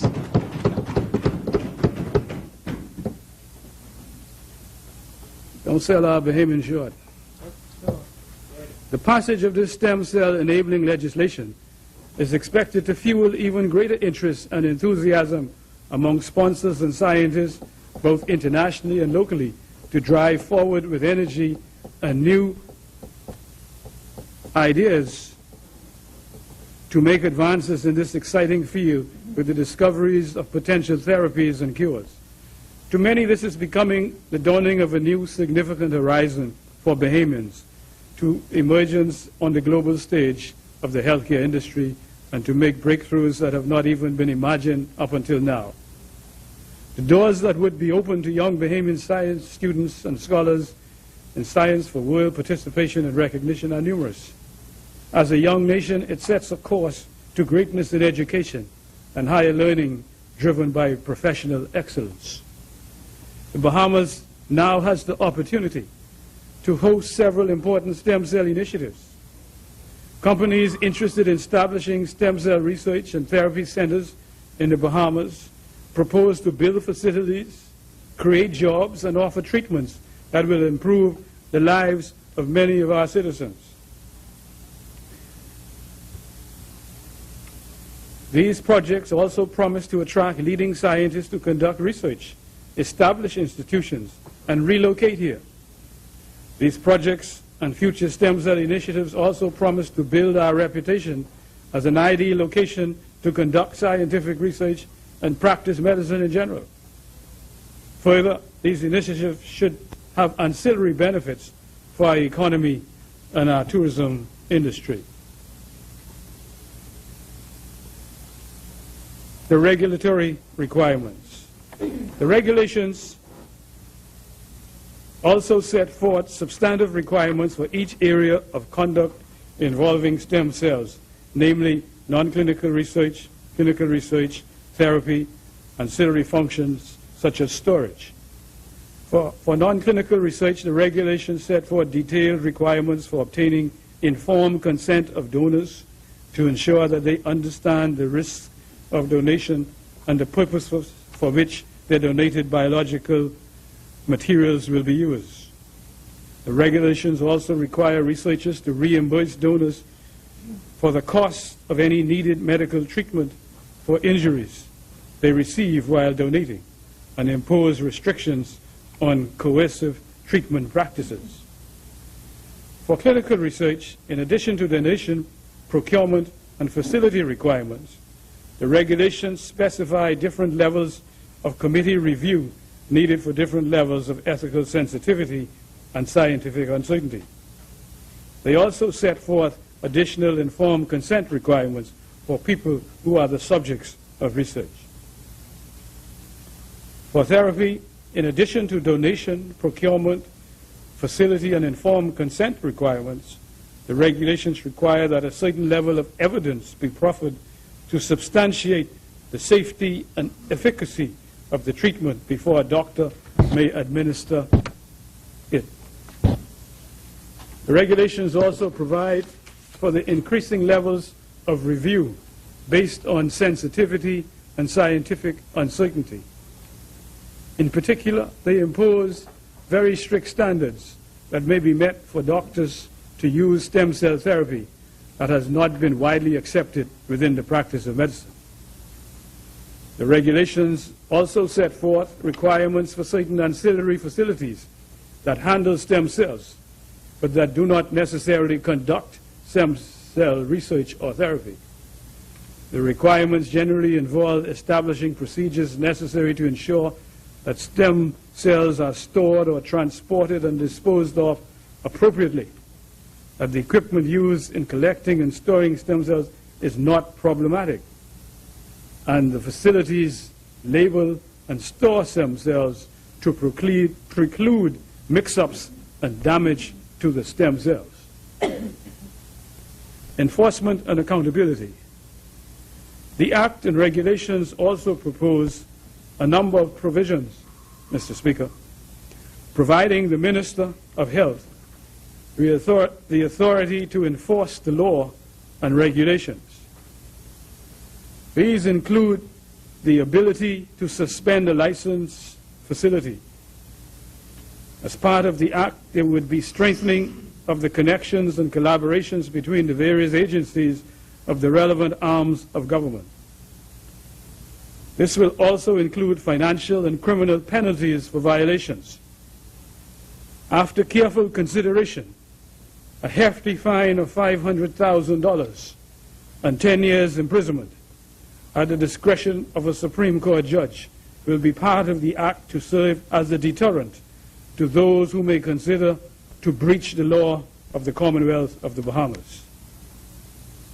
The main aim to attract serious, well-meaning, reputable scientists to this jurisdiction by this type of penalty. I repeat that. The main aim being to attract serious, well-meaning, reputable scientists to this jurisdiction.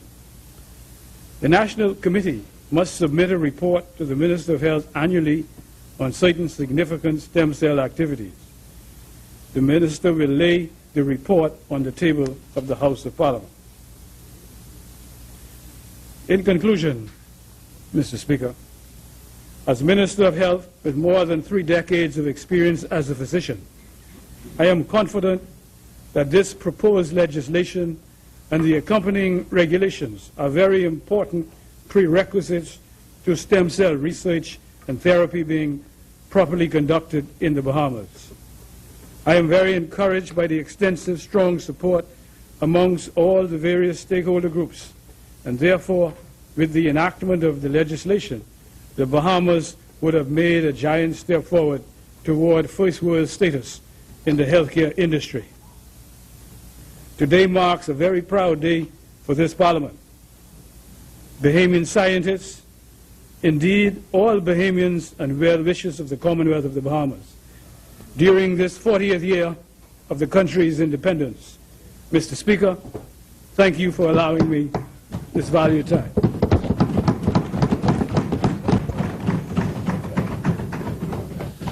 Thank you, Honourable Member. Do we have a seconder? The Chair recognizes the Honourable Member for Pinewood. You do it.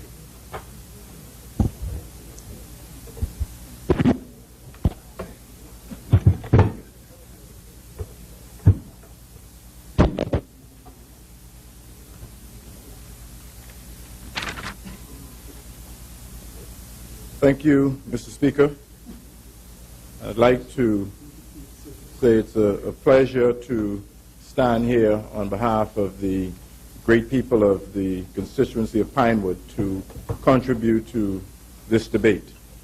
Mr. Speaker, I believe that this is probably one of the most significant piece of legislation the country will see over the next 12 months. In that it is landmark in a sense. And Mr. Speaker, when this bill was tabled, I got a call from a colleague of mine who is an attorney in New York and who has done a significant amount of work in the field of stem cell. And he said the Bahamas was just catapulted to the head of the class in stem cell research and therapy.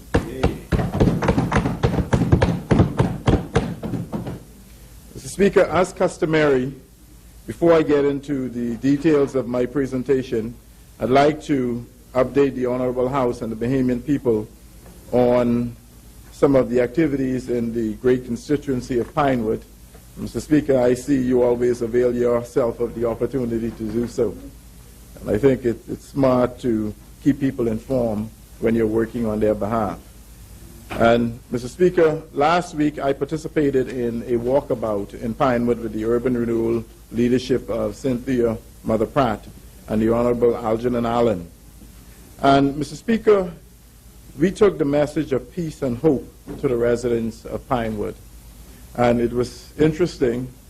You know, my mother monitors these type of things, and she called me after reading the Tribune on the front page, and she said, I know you were a minister, but I didn't know you were that type of minister, because I had the occasion to, along with Bishop Roll and Cynthia Mother Pratt, pray for one of my constituents who was facing some serious medical challenges. And, Mr. Speaker, the illness that he is faced with goes to the heart of this legislation that we are debating today. And I say that because we don't often look at the cost of health care as a barrier to getting quality health care. And I was reminded of how expensive it is to receive good health care, not only in the Bahamas, but wherever you go. So it's very important that we look at the alternatives, and having something on our shore, I think, Mr. Speaker, of this nature will ensure that we begin to reduce the cost of some particular types of illnesses. Mr. Speaker, I'd also, in my absence last week while I was doing the walkabout, I understood that you took the liberty of rallying up the troops for the widely known as the annual trouncing of the politicians by the pastors, in the pastors versus the politicians basketball game. But Mr. Speaker, I have it on good authority that this year is going to be a little bit different. You know, I don't particularly like being the MVP of the losing team. And that was a dubious distinction that I have carried around for an entire year, Mr. Speaker. So I'm looking forward to redeeming myself and redeeming the politicians and being blasphemous. Yes. I expect nothing better. You know, he doesn't understand the work that we've put in. We haven't had a practice yet. But right, exactly. See, I understand their game plan. Their game plan is to put several fellas on the court who can hack well. Well, I have my team of hackers this go around. Yeah. Mr. Speaker, history will record the activities of this Parliament on this day, at this particular time, as groundbreaking. It will record it as pioneering, and it will record it as transformative for the future of our country. Mr. Speaker, the member for North Andros and the Berry Islands, as the mover of this bill, broke ground for the evolution of medicine in the Bahamas. Mr. Speaker, he broke ground for the diversification and expansion of our economy. Make no mistake about it, Mr. Speaker, this is a tremendous opportunity for the Bahamas.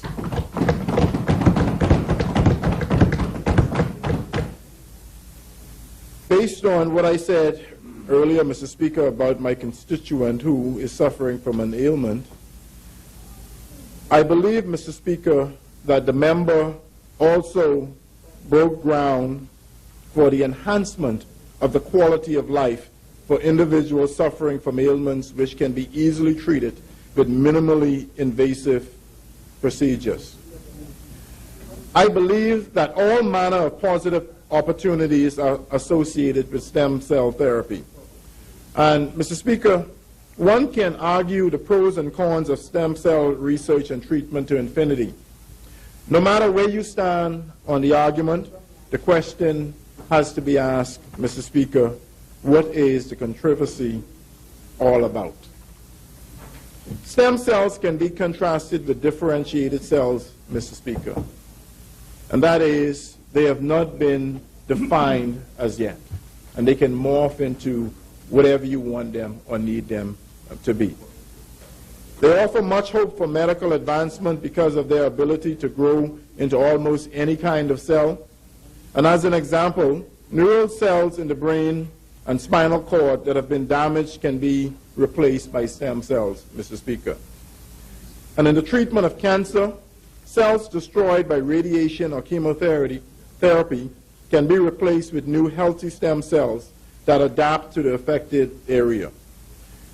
Whether it be a part of the brain, the heart, liver, lungs, or wherever.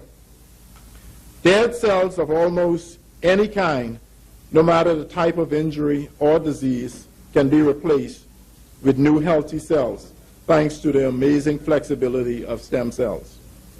And because of this, Mr. Speaker, billions of dollars are being poured into this field globally. Mr. Speaker, this bill is very personal to me, as a very close family member of mine was recently diagnosed with prostate cancer. And it's not the easiest thing in the world to digest, Mr. Speaker, and deal with as a family. And given what I just said a few minutes ago, it gives me a sense of optimism, not only for my family, but for every Bahamian family whom have been touched by illnesses which are treatable by minimally invasive methods available through stem cell. Mr. Speaker, every great opportunity has as its companion risk. And the key to managing the great risk is first to understand what those risks are and build the infrastructure to mitigate them. And I believe that in what we're doing today, in what we've done to this point, Mr. Speaker, by bringing this legislation and all of the research that went into it, we are putting the infrastructure in place to mitigate that risk. The process thus far has been very involved, and Mr. Speaker, I can tell you that it has been very involved because I had to bring the first proposal to Cabinet for approval. And the Prime Minister, in his infinite wisdom, understood that the government could not approve a project for something that is as important as stem cell treatment and research in the Bahamas without understanding exactly what we're up against or what we face, what the benefits are, what the downside risk may be. Mr. Speaker, when we came to office, we met a company who was substantially completed with the construction of a facility designed to offer stem cell treatment. That company operates, is proposing to operate in Grand Bahama. And we had many meetings with them, Mr. Speaker, because they couldn't understand why a letter of approval was not forthcoming. And I can tell you, I got calls morning, noon, night, emails. I got calls from not only the principals of the company, but everyone that would say that they know me or they know the Prime Minister was asked to call on their behalf. And, Mr. Speaker, the government had to wade through all of the information and make a decision which made sense. And as a businessman, Mr. Speaker, I understand the cost of investing. I understand the pitfalls. I understand the cost of capital sitting there doing nothing. And I think at that point, the company had invested about $6 million in the process thus far. And I was a bit impatient because I looked at their proposal and it appeared as if they had gone through the right process. They had approval from the medical council, if I'm not mistaken, member from North Andros and Berry Islands. And they had noted scientists and practitioners from the U.S. involved in the company. And for me, I thought it was reasonable justification. And, Mr. Speaker, when the Prime Minister said that he wanted to ensure that we are protecting Bahamians, I didn't fully understand immediately, but as we went through the process, I understood exactly what he was talking about. And, Mr. Speaker, when we completed the process that got us here, I sat down in his office one evening and I said to him, thank you for the lesson in process. Because we could have approved that investment, and in fact some level of approval was already given. They didn't have a business license to import their equipment and to begin the actual treatment. But, Mr. Speaker, when I look at the risk now, not having regulations in place, not knowing exactly what it is they were doing, and I'm not a scientist, I go and I do my research and I read, and the information seemed reasonable. I think it was adipose stem cell therapy is what they were proposing to do. Something. And adipose is taking the fat from one's body and using that. That's going to be very popular.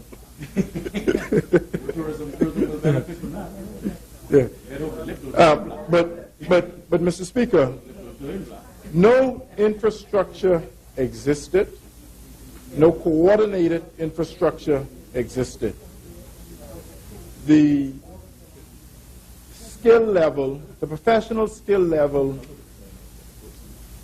exists, some locally and some offshore. And going through the process, what we were able to do was to coordinate with all of the relevant bodies. We did our research. We consulted with many of the associations. We consulted with the Christian Council, Medical Council, and the member from North Andros and the Berry Islands listed the others, to get an idea of what we needed to do. A committee was appointed to advise the government on a framework for regulation and the operation of stem cell facilities. They reported. In addition to that, a committee was established, an ethics committee made up of locals as well as foreign professionals. And the bill outlines what the requirement to serve on that committee is. Mr. Speaker, countries like Russia and China and many European countries are well on their way in the treatment aspect of stem cells. And although, Mr. Speaker, the United States commits significant sums of monies to research, they're still lagging behind in the approval for the actual practice of stem cell procedures. And if you look at all of the public commentary on stem cell research, there is only, and therapy, there is only one controversial aspect that continues to exist in what I've seen and what I've heard, and that's embryonic stem cell research. A lot of the investment in research in the U.S. has been confined to embryonic stem cell research. And the world has recognized the opportunity. China has. In fact, in one publication, it was suggested that China performs more than 2 million procedures annually of stem cell therapy. When you look at the acceptance of it, Mr. Speaker, I'm a big football fan. The member from West End and Bimini and I always argue about who is the best team in the league. I used to be a Dolphins fan. In fact, Mr. Speaker, at the end of every season, I turn in my Dolphin card. Raiders. And at the beginning, I take it back up, and midway through, I give up. Yeah. Well, I doubt they're gonna have a winning season next year anyway. But Mr. Speaker, Peyton Manning had an injury that was determined to be almost career-ending. Career-ending, Mr. Speaker. It's not often a professional athlete has a career-ending injury and he comes back and performs well. Despite where you may exist on the discussion and the effectiveness of stem cell therapy, Peyton Manning went and he took the treatment. He came back, and like the member from Surrey Luther said, took a failing team, a failing football team, to the conference championship. Thanks to the treatment that is available in stem cell and Europe. So, Mr. Speaker, there is clear indication that the treatment is effective. Most of the information you would find out there would suggest that it is. In fact, I was reading something, Mr. Speaker, that suggested if you speak negatively about stem cell treatment as a practitioner, you're classified as, and this was a scientist who wrote an article criticizing stem cell tourism, and he was accused of being a nutball Canadian socialist bioethicist.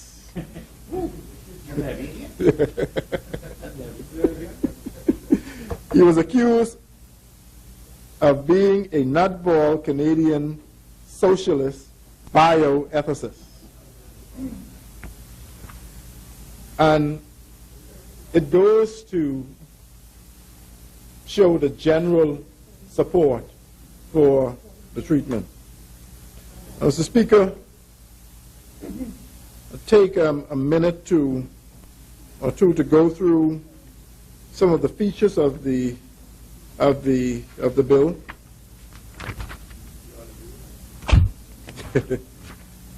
And my colleague the member from North Andros and the Berry Islands went into some details, but just for the sake of reinforcement, Mr. Speaker, and also to demonstrate the fact that we went through a painstaking process to ensure that the infrastructure is in place to manage, monitor, and get the most benefits out of this evolving industry.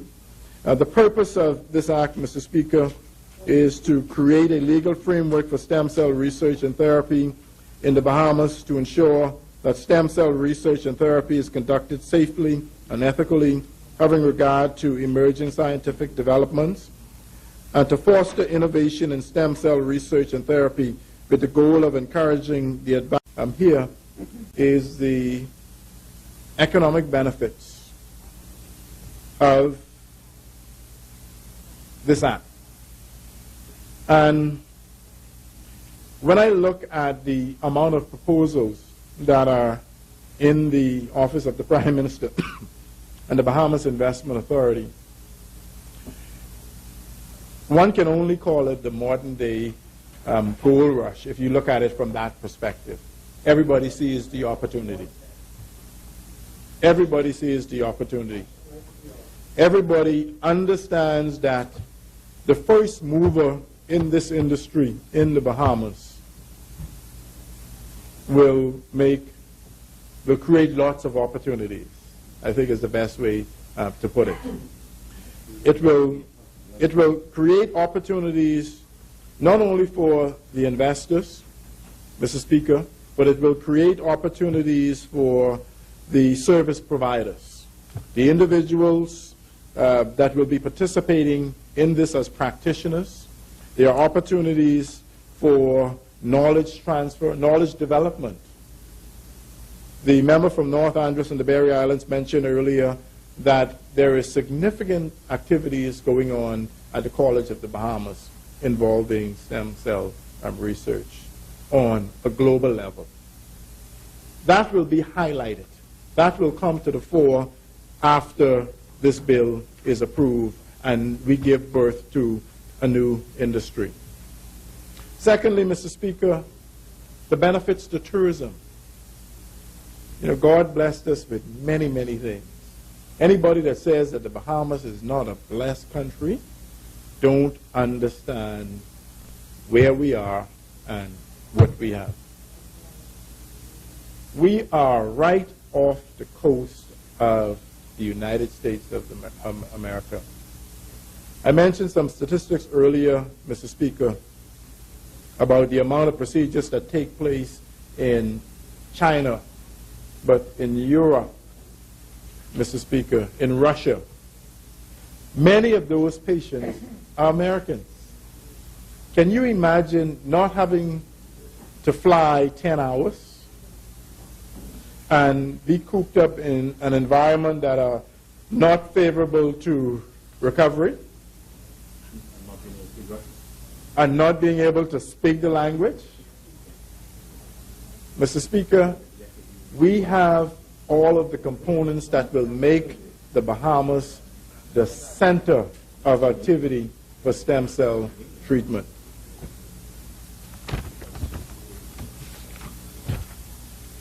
Mr. Speaker, the other component of the legislation that I think is very important is the establishment of the National Stem Cell Ethics Committee.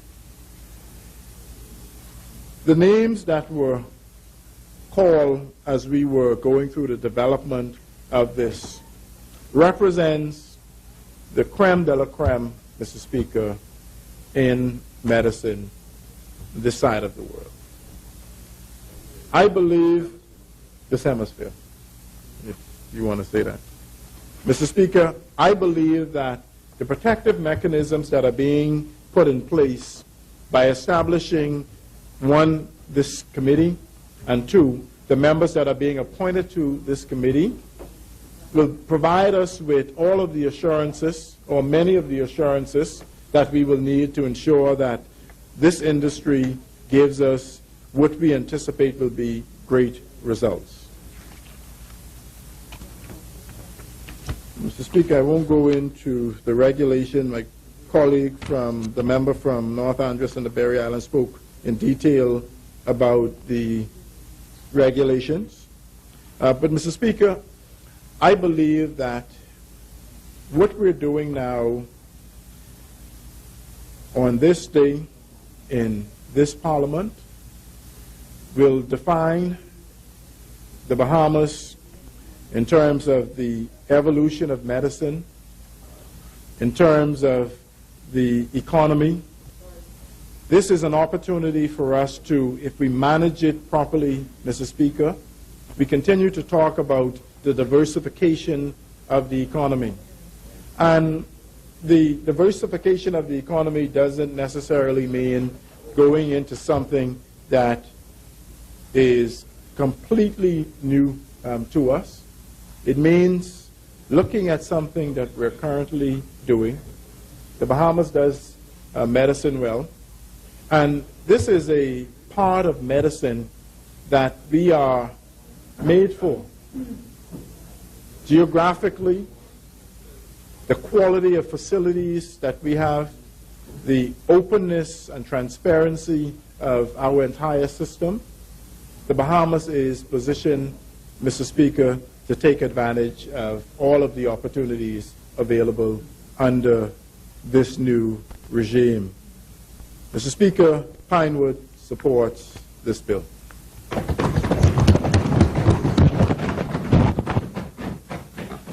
Thank you, Honourable Member. It has been moved and seconded that the following bill be read a second time and committed. A bill for an act to provide for the conduct and regulation of stem cell research and therapy in the Bahamas and for connected purposes. As many. The Chair recognizes the Honourable Member for Kalani. Thank you very much, Mr. Speaker. Mr. Speaker, before I start, I want to point out the dilemma that we here in the opposition face and has continuously faced since we became opposition. Mr. Speaker, an invitation to the 40th Independence event, which was typed on the 26th of June, the deadline being to send in all acceptance and individuals whom you are placing on your invited list to attend, the deadline being Monday, the 1st of July. The stamp on the letter sent by the Secretariat concerning our invitation, Mr. Speaker, is also on the 1st of July on the deadline. And we received these invitations, Mr. Speaker, after the deadline has expired, which was yesterday. Mr. Speaker, an urgent stamp on it. Mr. Speaker, as opposition leader, I had not received one. My colleagues received, but late, beyond the deadline. And coming to my box at FNM headquarters was the invitation for the Honorable Obadiah Wilschcombe. So I can only assume that my invitation would have gone to Obadiah Wilschcombe. But, Mr. Speaker, in either event, the invitations have been received beyond the deadline. And I want the public to know that when the opposition does not show up to many events, it's not because we don't want to, but because we are never invited, or sometimes we are invited after the event. And I want them to be very cognizant of that, Mr. Speaker. So we have not sent in any names to participate in any of the independence events because we did not receive any invitation. We just received it beyond the deadline. The member yields. The Chair recognizes the Honourable Member for Bain and Grandstown. That is not a new disease. That is a chronic disease. It used to happen when we used to sit over there. Mrs. Speaker. And they were over there. So that is not new. We all know. Mr. Speaker, I got my invitations just like them on Monday.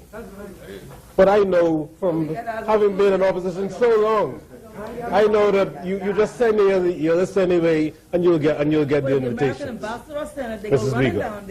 So that I got my own. Members, the chair wants to hear Bain and Grandstown. So this is not to excuse it, but just to say that it happens with all the administrations, and you know these things are usually sent out by office personnel, and there's no decision on the part of the government to send. It doesn't make sense to send these things like so. No, you don't want me to sit down. See, this member, I have to let him. See, he came in here as a minister. He came to Parliament as a minister. He didn't go through the ropes. So, ask, you do. You do. You all came as a minister, so you all used to that special treatment. You see, but people like Central Grand Bahama and I, we came in as lowly fellows and we worked our way up. We worked our way up. And so we understand. But it's not personal. But I apologize on behalf of the government for the late receipt of the invitations. And I ask you to not consider that, but rather enable your constituents to you know. Really know how to plead. No, this is I can get on my knees. Thank you, Mr. Speaker. Very well. Thank you, Honorable Member. Thank you, Mr. Speaker. The Chair recognizes Honorable Member Thank Fokalani. you for the explanation, but the fact speaks for itself. And while I'm on my feet, I want to send a message to all F&M supporters that they know that we've received the invitations late, and therefore, according to the member for Bain and Grantstown, they can call in at our headquarters and their names can be added to the list. And I hope that they would meet their seat. Their seats would be available when they arrive. Mr. Speaker, before I spoke, I asked the floor that I wanted to relay a message first, and the clock has started. Could we start back at 30?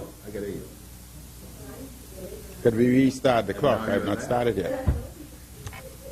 Member Fokalani, just continue your presentation. All members in the presentation have used the opportunity to speak to constituents, and so Speaker, it's consistent. I rise to make my contribution on the stem cell research and therapy bill that was tabled here in this honorable House. First and foremost, Mr. Speaker, I state that I am a trained medical doctor. I am by general disposition a scientific and results-driven individual. I have always harbored a fierce commitment and focus on improving the health care in the Bahamas at large. Naturally, I am a supporter of medical research and development. Without it, we would still be practicing medieval medicine treating hemorrhoids, as an example, with hot irons, advising pregnant women to prepare for their deaths at childbirth, and treating just about every ailment possible with bloodletting leeches. So I am not automatically opposed to the idea of stem cell research and therapies, Mr. Speaker. In developed countries like the United States of America and Canada, but also in the Middle East and in Thailand, following years of discussion and debate, including moral and ethical issues connected to stem cell research, some levels of stem cell research and therapy have been authorized and even supported by the respective governments. Mr. Speaker, for many sound reasons, I do not believe that the Bahamas ought to be involved in stem cell research at this time. The Bahamas has yet to receive an ideal primary health care services for its citizens, where they live, whether in New Providence, Grand Bahama, or other family islands. We have only recently updated emergency and operating theaters in Grand Bahama. The critical care unit at Princess Margaret Hospital is still under construction. We have no information that the facility will be adequately staffed following the discontinuation of the employed persons trained under the 52-week program who would have been utilized for staffing, and the paucity of money in the budget for training for specialist nurses and technicians. We have only now begun to build small hospitals in Exuma and Abaco. It is my hope, Mr. Speaker, that plans left in place by the last F&M government to expand the number of small hospitals to other populous islands, Eleuthera, Long Island, and Andros, for example, will not be shelved. Our advance towards full national health insurance is stuck somewhere in a working committee, commerce, or commission of this government. And the member for Centerville recently told the press that the lack of progress of National Health Act was my fault. I must be a powerful man. It's my fault. I wish to remind the honorable members that when the member for Centerville last led the government between 2002 and 2007, he saw to it that the National Health Act was enacted in the closing months of his term. The FNM government won the election in 2007. We did not bring the National Insurance Act into force because the healthcare system of the country was not in a condition to support a true national health program. But we did nothing to the bill. The bill still sits, but we did not bring it. Separately, we put in place National Prescription Drug Plan. In 2012 general election campaign, the members opposite assured the Bahamian people that the National Insurance Act would be brought into effect within the first year of them coming to office. They won the election, Mr. Speaker, and now 14 months after coming to office, they have failed to do anything to bring the act into effect. In fact, it still sits. Instead, Mr. Speaker, the Minister of Health has advised that the program is being reviewed by a committee, and still it is my fault. Always my or my team's fault. Please, Mr. Speaker, please, when will this government accept responsibility for being government? They are the government, and they must govern. They must govern. Well, since they're blaming me, will I be blamed for the fiasco at the UNESCO opening when Bahamian participation was not there? Am I to be blamed for that? Am I to be blamed, Mr. Speaker, for the fiasco with the Prime Minister and his entourage traveling to Florida to catch a boat from Florida to Bimini, and the boat was not prepared, did not meet the Coast Guard safety standards? Am I to be blamed for that?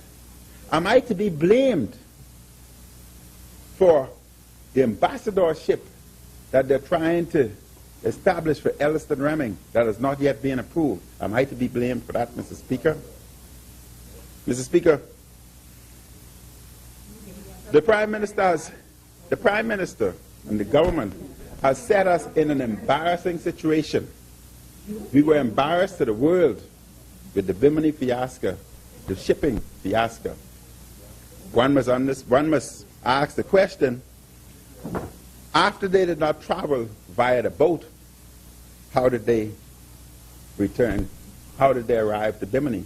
And who paid? And what was the cost for individuals, the entourage, traveling to Florida and subsequently Bimini? But, Mr. Speaker, that is not only the embarrassing thing for the Bahamas, not only the Bahamas, but throughout the world. In an article in a national magazine, the Bahamas is mentioned among rogue states engaged in stem cell therapy. And in fact, Mr. Speaker, in this magazine that I will table, in this magazine, the Bahamas, individuals are complaining that they had paid, one particular individual had paid as high as $25,000 for stem cell therapy within the Bahamas. And we are being classified internationally with rogue states. Not only that, Mr. Speaker, not only that. In this magazine, the Bahamas is being compared with rogue states that are, and I quote, issuing what they term snake medicine as a form of solution. That's the type of embarrassment, Mr. Speaker. The member rises on a point of order. Member, would you deal? The chair recognizes the member for Elizabeth. The member for Killarney is being quite disingenuous. It was under their administration that obviously this reputation has developed. And it is under our administration where we're bringing a legislative framework to Parliament and to the country to cause for this to be properly regulated, monitored, and advanced. So he should be congratulating this side for repairing the damage that he, as the Minister of Health, caused in this regard. Thank you, Honourable Member. Member for Thank you, Mr. Speaker. Mr. Speaker, as I go on, it would be very clear that when some of this occurred, they were the government. They were the government. We can hardly hope, Mr. Speaker.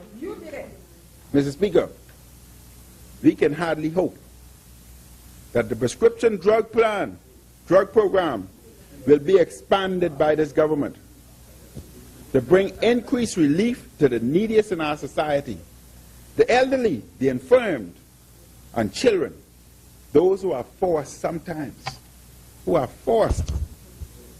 to choose between buying food and buying medicine, paying their electricity bills or buying medicine, paying their rent or mortgages or buying medicine. Indeed, Mr. Speaker, we are plagued by many healthcare issues, an epidemic of chronic non-communicable diseases, public health issues, and a medical staff shortages, particularly in our family islands, especially in the far southern islands of the Bahamas. They in the south cry for help.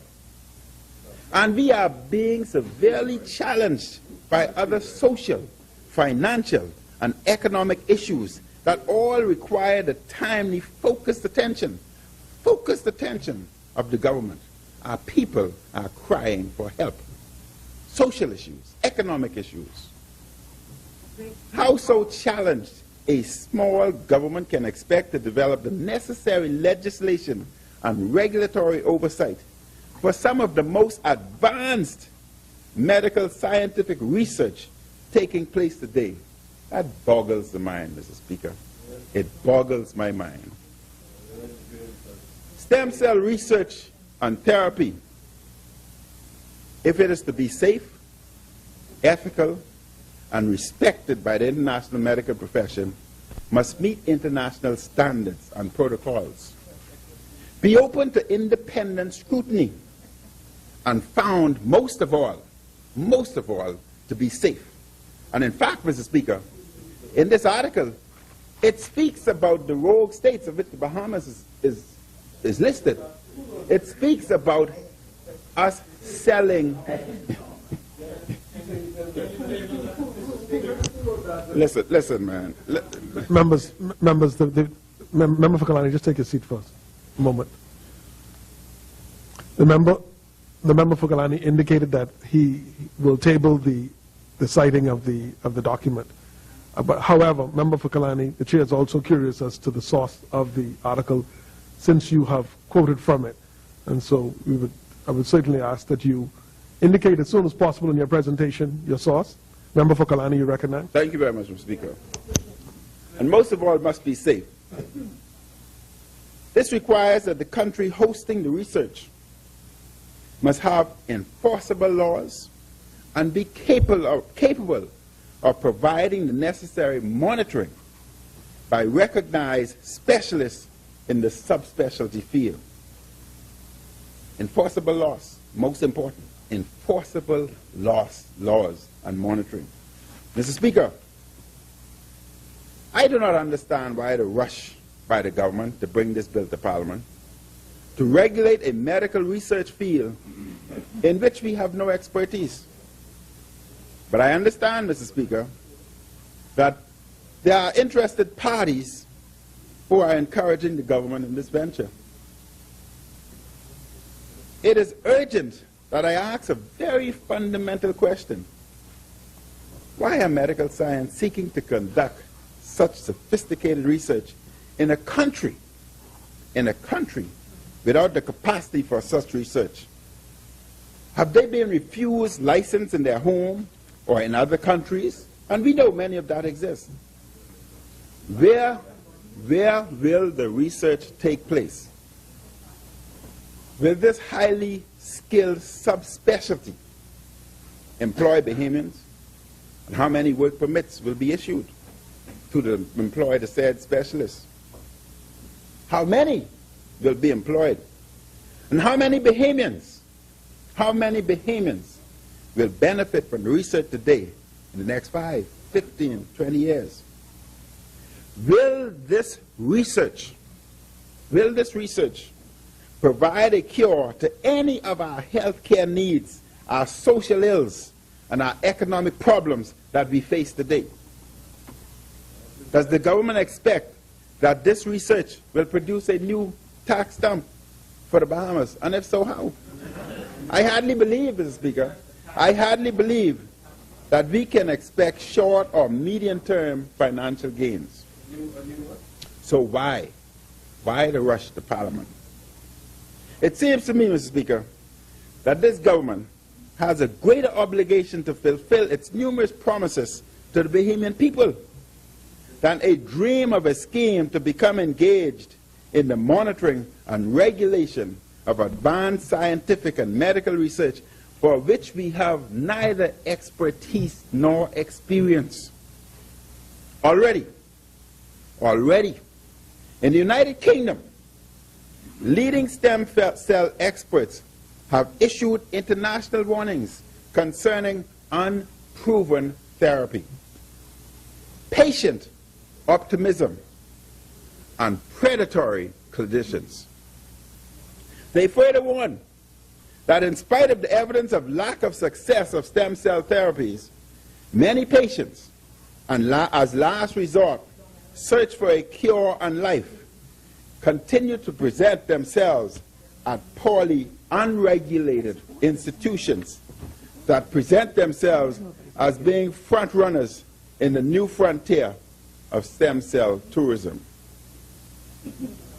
They further stated that these unregulated, poorly regulated institutions hurt the legitimacy of the entire field of stem cell medical science, and even go as far to suggest, experts, that parents who allow their children to receive stem cell therapy in these centers should be charged for child abuse. Surely, Mr. Speaker, surely, we in the Bahamas would fall somewhere within the category of poorly regulated. Let us admit, and the Bahamian people knows, let us admit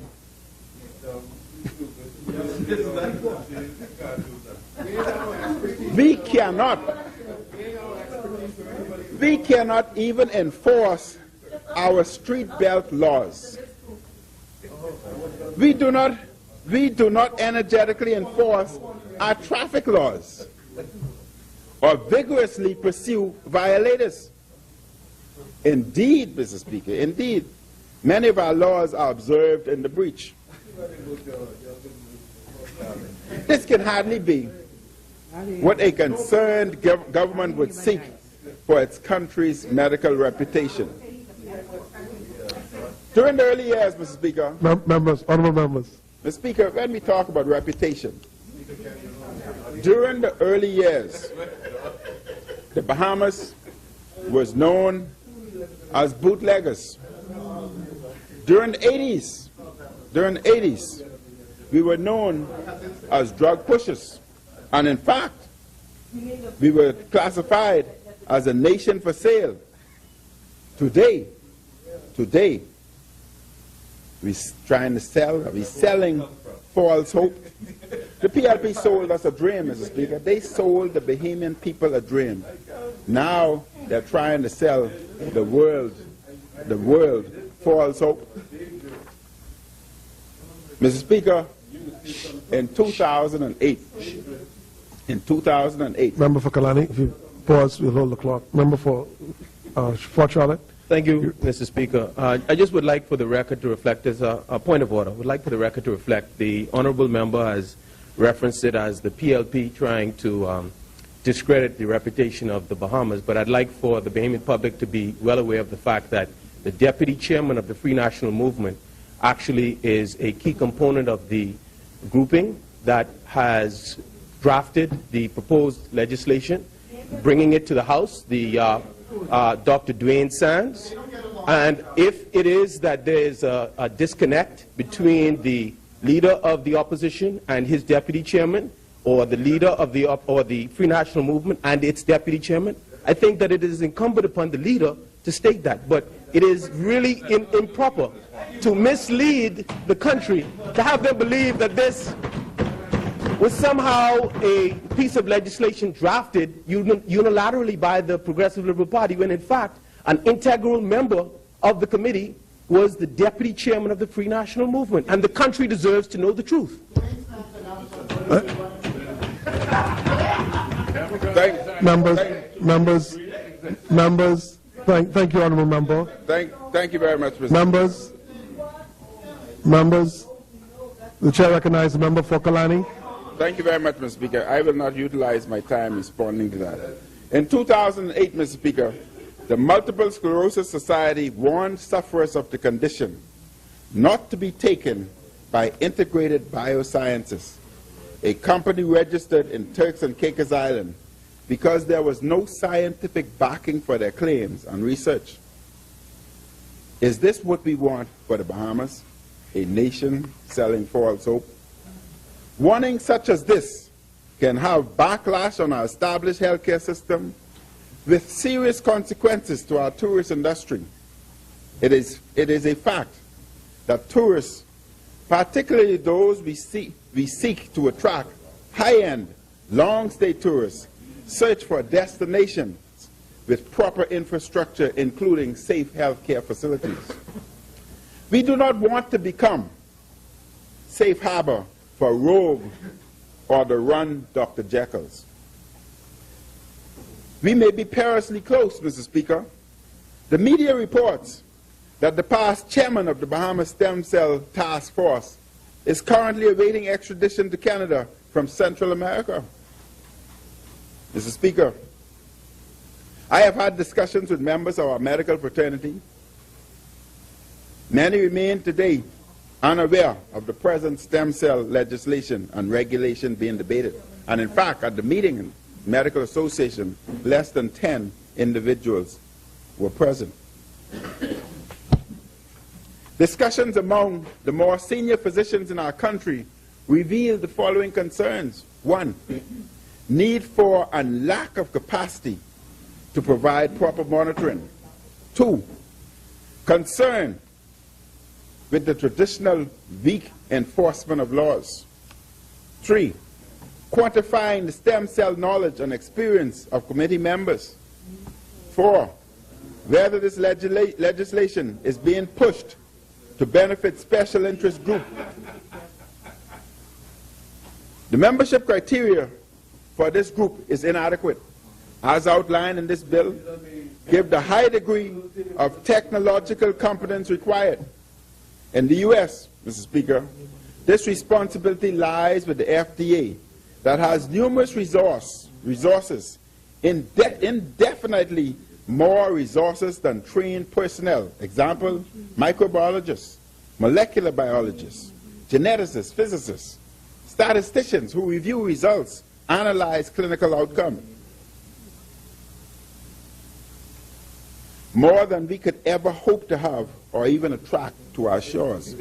In 2002, Mr. Speaker, in 2002, Canada realized the problems they could encounter with stem cell research, set up similar guidelines and agencies as in the U.S. with responsibility to approve, oversee, enforce, and regulate these research. All investigational products are required to undergo a thorough review process as the sponsor prepares to study safety and effectiveness of the product in adequate and well-controlled human studies. We have no protocols or organizations that can confirm the safety of such products. The FDA, on the other hand, has published comprehensive requirements of donor tissue practice, screening and testing requirements to prevent the introduction, transmission, and speed of communicable diseases.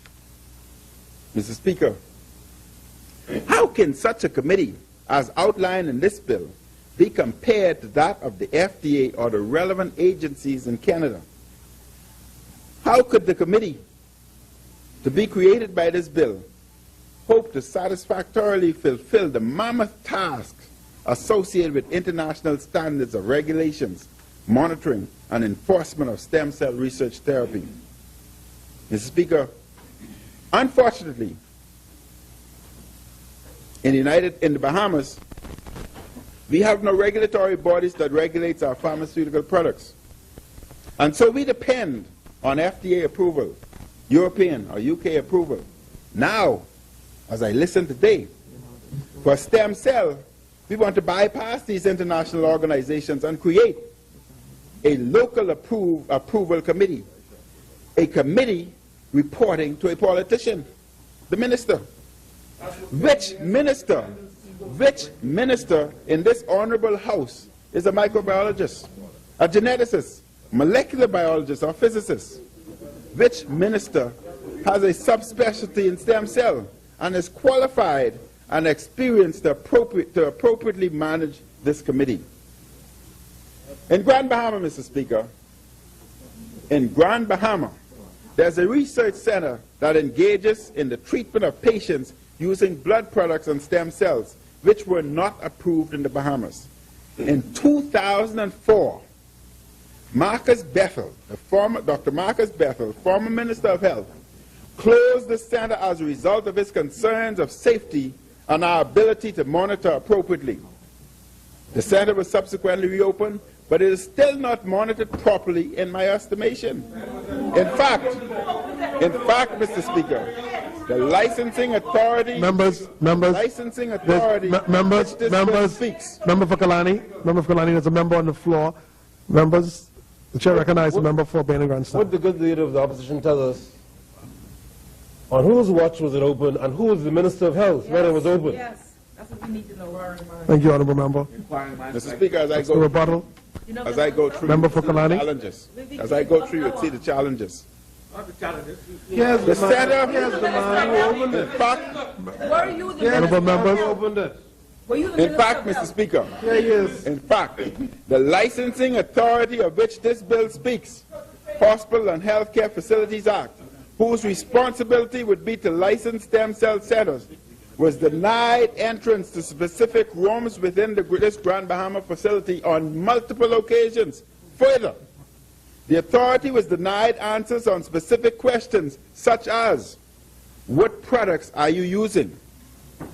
Who ensured the safety of such products?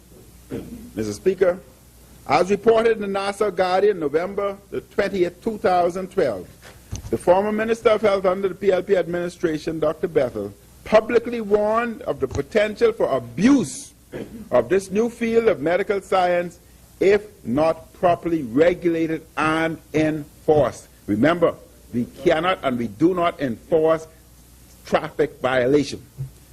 Dr. Bethel was part of the effort to shut down unauthorized stem cell therapy in Bahamas in 2004 after it was discovered that such procedures were being performed at the Freeport Clinic without regulations. Dr. Bethel states that our problem exists with enforcement. The bill before us provides for the utilization of previously derived human embryonic cell lines. These are aborted cells from specific centers. If we are currently unable to obtain answers as to from where the stem cells originated in Freeport today that are being utilized in Grand Bahama, how can we be certain that the stem cells are not obtained from fresh specimens, Mr. Speaker? Fresh. Mr. Speaker, will we be exposing ourselves to trafficking of fresh embryonic cells? And will that subsequently become an underground market within the Bahamas? Mr. Speaker, I say, we cannot act as Pontius Pilate did in the old days, and wash our hands.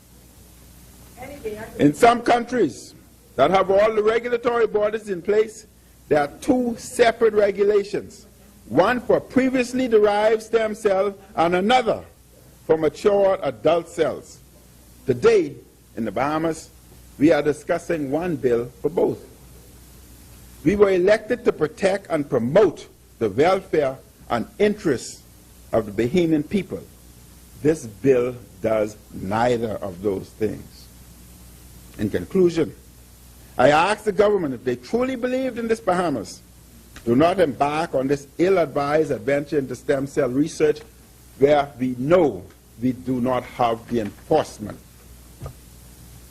We can too easily suffer a severe response, be blacklisted, be targeted by unscrupulous business and medical personnel who only seek to enrich themselves, taking advantage of our lack of experience, lack of capacity to provide proper monitoring and evaluation, and more importantly, the inability to stringently enforce the laws of this land. The basic laws we cannot enforce today, and now you're asking me to enforce laws that are way beyond our capability.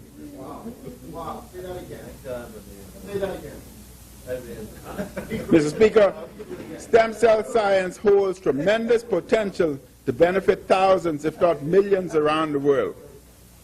Hope for revolutionary treatment and cures for myriad conditions have been held out.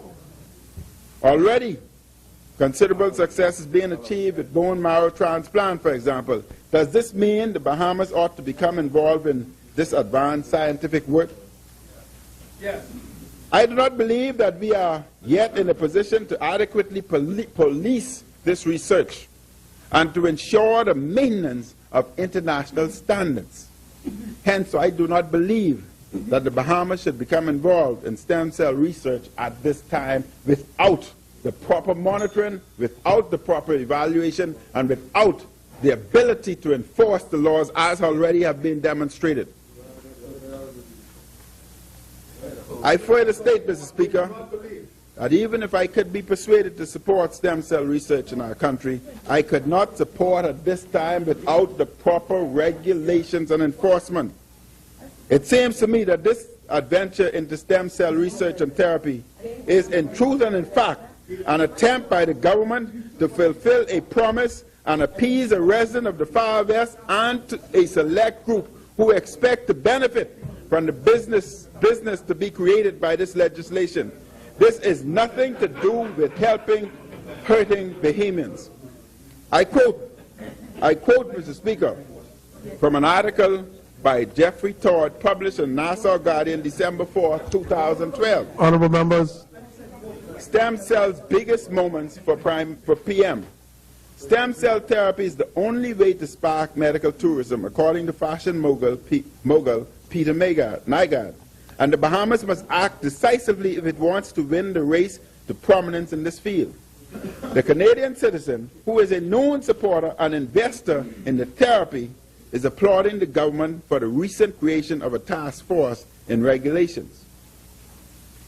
Mr. Speaker, it would appear that this bill is being moved not necessarily for the country, but to help many. Country must always come first, Mr. Speaker. We are not a nation for sale. Mr. Speaker, it is said that the Canadian citizen is also known to be a big financial backer for the members opposite. Mr. Speaker, at the close of the termination of the presentation, the member stands on the point of order. The chair recognizes the member for Bailey Grandstand. Mr. Speaker, the member is suggesting that some person is a big, what? Of members opposite?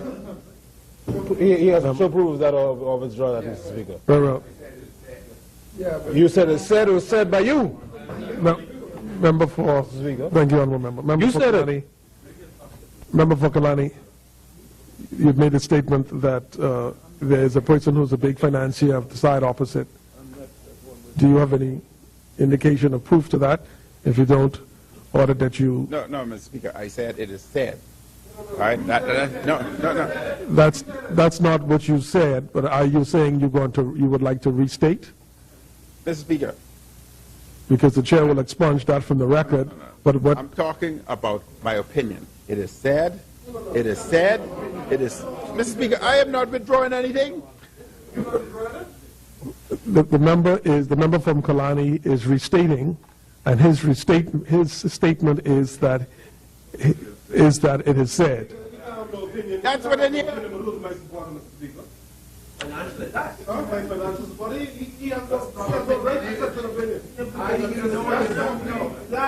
Very well. Thank you, honourable member. Member for Pinewood stands. Also on the point of order. On the point of order, the member is suggesting that what we are doing is on behalf of Peter Nygaard.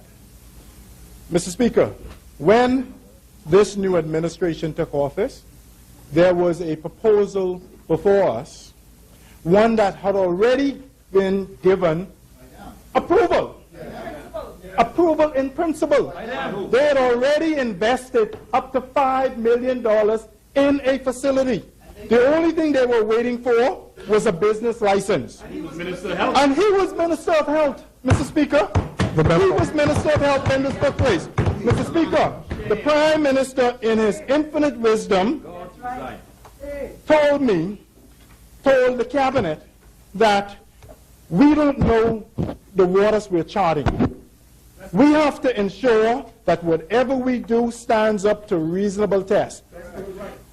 We had a proposal that we were reviewing, and as a result of that proposal on the table by Okeanos, which had already been given medical council approval, which had already invested $5 million, which was only waiting on a business license, we developed this legislation based on that proposal. There was no proposal in, Mr. Speaker, from Mr. Peter Nygaard. None. Very well. Thank you, honourable member. The chair recognizes the member for Angliston. Mr. Speaker, I am reminding the member for Kalani that he had undertaken to lay that document that he relied upon. He never acknowledged the source. But if he could lay it now on the table and so it can be circulated. I'm very interested to see the year in which it was written, because from what we're hearing, it may be that the clinic that he complained of, it was shut down by a minister of the Progressive Little Party, might have been reopened under his watch when he was minister. And also, I want to see whether the complaints about the quality of care was under when he was Minister of Health, because it will reflect very significantly, Mr. Speaker, on the credibility of the speaker we just heard. Very well, thank you. Before I recognize firstly the member for South Eleuthera, member for Kalani, you did indicate in your presentation you were prepared to table a magazine article, and the chair now requests that ordered that it be tabled.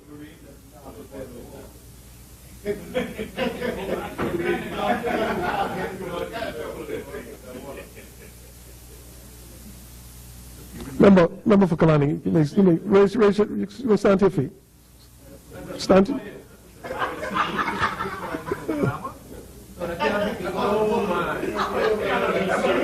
The member chooses not to stand to his feet, and members,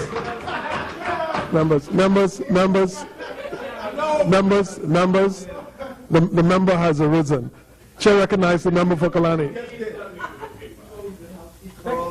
Member for Kalani, you could fix your microphone. Fix your microphone. Yes, Mr. Speaker. That has to be a scientific journal.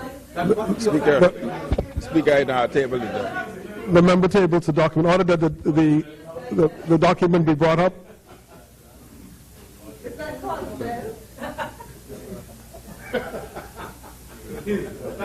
to be a scientific journal. That's important. National Geographic. Please don't say that's glamour. Speaker, for the record, let us know. We need to know. That's good housekeeping? Good housekeeping. Order that the document would lie on the table. Oh, please press button. Thank you, honourable member. The chair recognizes the honourable member for South Eleuthera. That is answered. Very well. It is tabled. Yes, it is tabled. The whole world will have a chance for a copy of it. The chair recognizes the member for Elizabeth. I didn't want to interrupt the member. I wanted to allow him to finish. But he's clearly misleading the Bahamian people in his communication by trying to convince them that they're incapable of regulating and participating in new industries in this country. It is a shame that the leader of the opposition would take that position and demean Bahamians.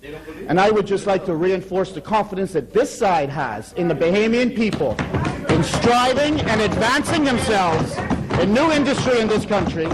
We are not an oil industry, and we have the 4th largest oil transshipment terminal in the entire world in the Bahamas. Why we couldn't do that? Of course we could do that. So I just want the Bahamian people to know that they have the confidence of this government for the advancement of new industry, unlike the member for Killarney and in the opposition. Thank you. Thank you, honourable member. Member for Killarney, you are... Reinforce. Very well. I am not convinced that we can enforce nor monitor the regulations and the laws that we establish here today. We cannot and we do not enforce simple traffic violations or the laws that we have today. Honourable member, take your seat. Honourable member for Killarney. Honourable member for Killarney, take your seat. Member for Killarney, take your seat. You have spoken. And it is finished. As many. The chair recognizes the honourable member for Central and South Abaco. Speaker, I'm very pleased to be here this morning and to represent the... Is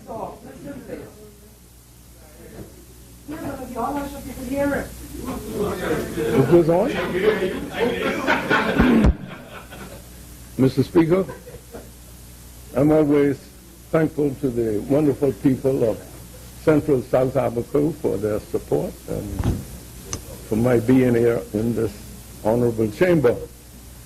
Speaker, this is a wonderful topic here this morning, and I want to commend the Minister for Health, the member for North Andros and the Berry Islands for his presentation.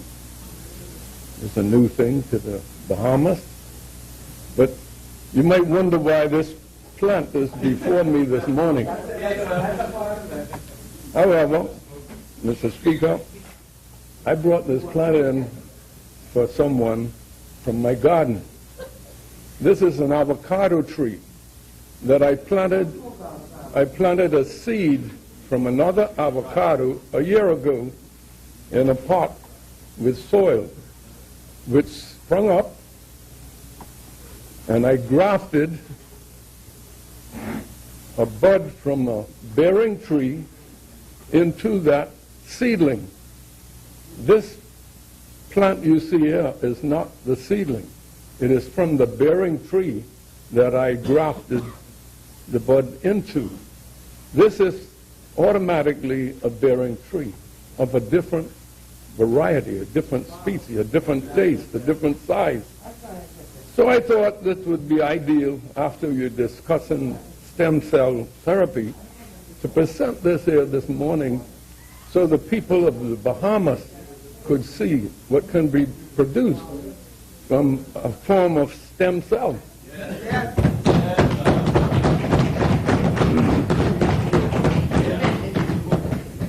Mr. Speaker, you can develop 10,000 trees from this one tree by grafting or whatever form you want to use the terminology for it. I learned this over 30 years ago, and it's an hobby for me now in my garden to produce this type of plant. And also you can do it with citrus or any type of fruit tree that you want to mass produce.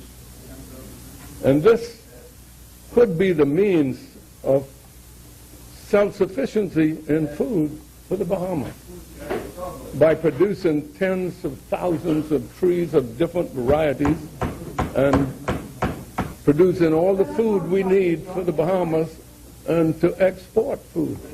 So I brought this plant here so that, and I didn't realize it at the time, that the topic here would be stem cell research therapy. You know, while this is something new, it could be something great. Who knows? We have to see. But this tree, if you can see, this tree here, there's a bud where I put this into. You can see where it was grafted 6 months ago, or a little less than 6 months ago. And now this tree is of a variety that's called a showcat. It produces a very large avocado with thick meat and very good flavor. I want that tree. I know you want it. So, you know, so this tree ties in very beautifully with the topic here this morning, Doctor. And I fully support stem cell research if it's going to be of some great benefit to the human race. I have no problem. But just to show the Bahamas what could be done. And Mr. Speaker, this is a wonderful time of the year. We now celebrate some 40 years of our independence. And yesterday was a rewarding day for me. I accompanied the police and a delegation of civil servants and local government officials through my constituency for the flag raising ceremony, 40 years. We visited Oaktown first, then Manawa Key, and then on to Guana Key. It took the full day, so if I look a little ruddy today, that's me, that's his tomato skin. But what was so rewarding to me, to go to Oaktown, Manawa, and Guana Key, and see in 40 years, a couple generations later, all of the people, all of the school children out celebrating independence. 40 years ago, this could not happen. I could not have been there. 40 years ago, there was, in some areas, the flagpoles was cut down so that the new flag could not be raised. However, it was raised. But, you know, so for me, you know, this is history in the making. And to see the little kids get up and sing the national anthem so beautifully, and everybody who took part was so proud to be a Bahamian. And I mentioned to one of the areas I went to, I said, you know, I wish I would have brought my old British passport. I still have it. Citizen of a colony, not of a country. So, you know, we have so much to be proud of. And this tree represents progress.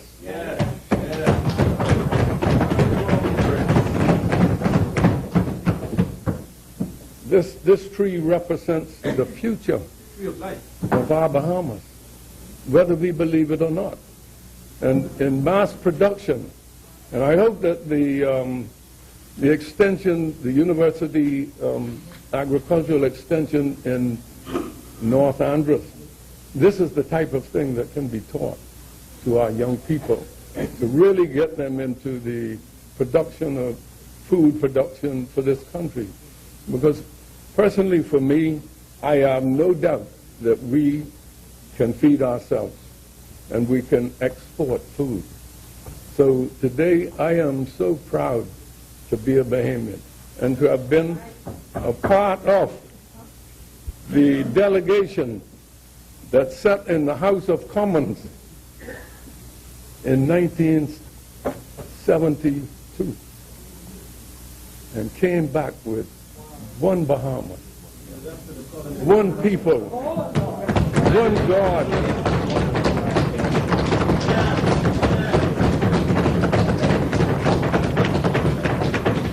Goodbye, colony.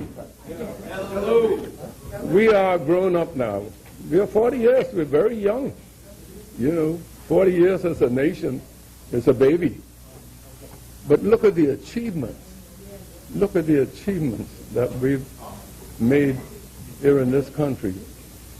It would take all day to name them when you look at what we have achieved with the Bahamas as a nation and as a people. And we have just begun. We have a lot of problems to tackle. We have crime, unemployment, but we can do it. We can do it.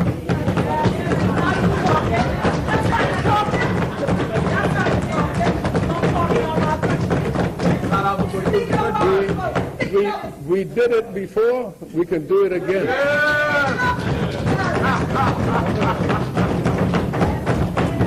So let me say to all Bahamians, a very happy independence.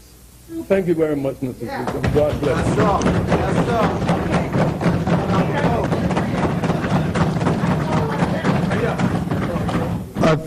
Thank you, Honourable Member. Before we go to our next presenter, the chair would likely order that tree be tabled and secured on behalf of the House.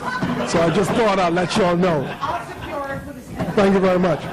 The chair recognizes the Honourable Member for Bain and Grandstand. Mr. Speaker, I just want to clarify something. The leader of the opposition spoke about the Bahamas, and he was quoting from this. I thought he was quoting from this article. But here's the only reference I have found so far to the Bahamas. It says that Fia Richmond paid the $25,000 fee and flew her son and herself from California to Dr. Rader's clinic in the Bahamas. And then it says, today, 13 years later. Now, he made it appear that they were talking, the member made it appear like they were talking about the present. But this story that he refers to is 13 years ago. No, man. This is 2013. 13 years ago was the year 2000. What's the name of the magazine? This magazine is 2000 What was the name of it? Good Housekeeping. No, it's 2012, November 2012. So 13 years prior to that was 1999. Who was the government in 1999? Thank you very much, sir. Thank you, Honourable Member. Copies will be provided for all members who are interested. Doctor's quote from Good Housekeeping. Mr. Speaker, we find him guilty. Thank you, Honourable Member. As many, the chair recognizes the Honourable Member for Marco City.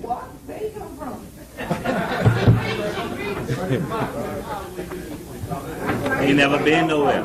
Ain't never been nowhere. Some of us know how to work. Mr. Speaker, I rise on behalf of the great people of Marco City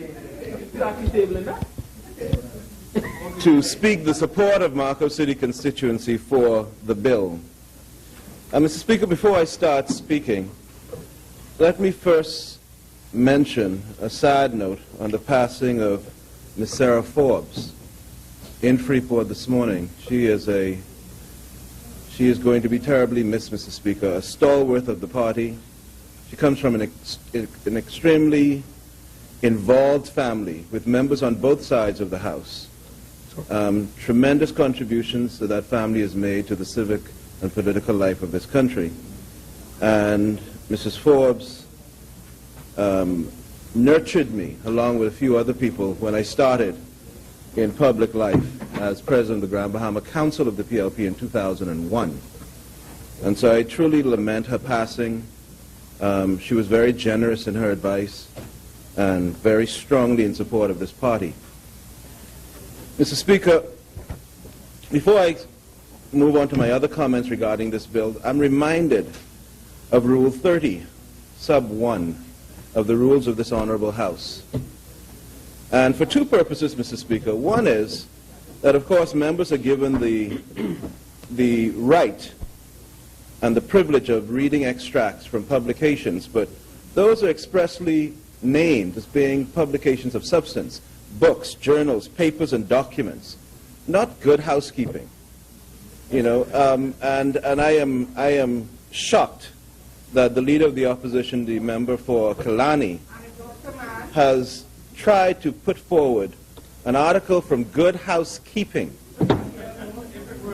as if it is an authoritative, as if it's his words, and as if it represents an authoritative source of literature on this area of scientific inquiry. I'm absolutely astounded, absolutely astounded. And it leads me to the second part of Rule 31, which, as the last sentence says, members, as a general rule, should not read their speeches. And the more I think about the contribution just made by Kalani, it would have been better if he had not read that speech and spoken off the top of his head, because maybe he would have spoken some more sense. Because that made no sense, Mr. Speaker, with the greatest respect. It just didn't. Mr. Speaker, I am, let me just continue this theme. I am astounded, not just as a member of this House, but that the leader of the opposition would come in this House and say to the Bahamian people, in essence, that we are not capable of governing ourselves, that we are not capable of enforcing our own laws. I had to write down what he said, Mr. Speaker. We cannot and do not enforce even traffic regulations. And then he started to speak about how we used to be buccaneers and pirates and whatever else, as if to brand us and to frame us in history as the lowest denominator of what could ever come out of this country. That is not who we are. Mr. Speaker, I wonder if the member for Kalani and if the other side would have said that when this country made a decision to go into tourism, when no one in the world thought tourism was a proper industry to go into. They never even saw it as a business. And look at what we've not only made of it for our country, but what we've shown the world that it can become. Would the member on that side have said that in terms of financial services sector? When we positioned ourselves as being providers, service providers for the entire world, financial service providers, and that is now the second pillar of our economy, would he have said it then? You know, I wonder if the member would have said that when we even looked at something like national insurance, the safety net for all of our people, the repository for the mass savings of the country. Member rises on a point of order.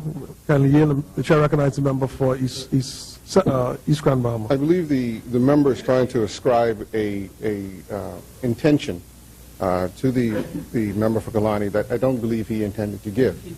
Simply what he was saying is that we do not have at this time the regulation or the expertise in place to govern this type of activity. That's the point that he was making, Mr. Speaker. And to compare an event, to compare this kind of activity to the kind of comparisons that he's trying to make, I really think is not right, Mr. Speaker. This is life or death we're talking about here. It's a totally different thing. And so I think that's basically what the member was trying to do. He's trying to imply a different motive altogether. Very well. Thank you, honourable member. Member for Marcos City. Can I let me restate my premise. My premise was to quote the member for Kalani, and he said we cannot and do not even enforce traffic regulations. He spoke to our intrinsic capacity to do it, and incapacity. He spoke to it, and he said not only that we do not, he said we cannot and do not enforce even those laws, and how can we ever conceive of enforcing this area of law? This is what he said. And you know something about the truth, Mr. Speaker? The truth is sometimes very inconvenient, but it is the truth. And you may not, and the member for, the honourable member for East Grand Bahama may not like the fact that I'm highlighting what his leader said. But it is what his leader said, and there are implications. There are implications to what he said. And I refuse on behalf of Marcos City, and as a member of this honourable House, to stand here and allow the image to go unchallenged across the airwaves of this country that we regard ourselves as not being capable of governing in any area in the world. I do not see us as a people who are less than other people. And I quote again, we cannot and do not. This is what the member for Kalani said.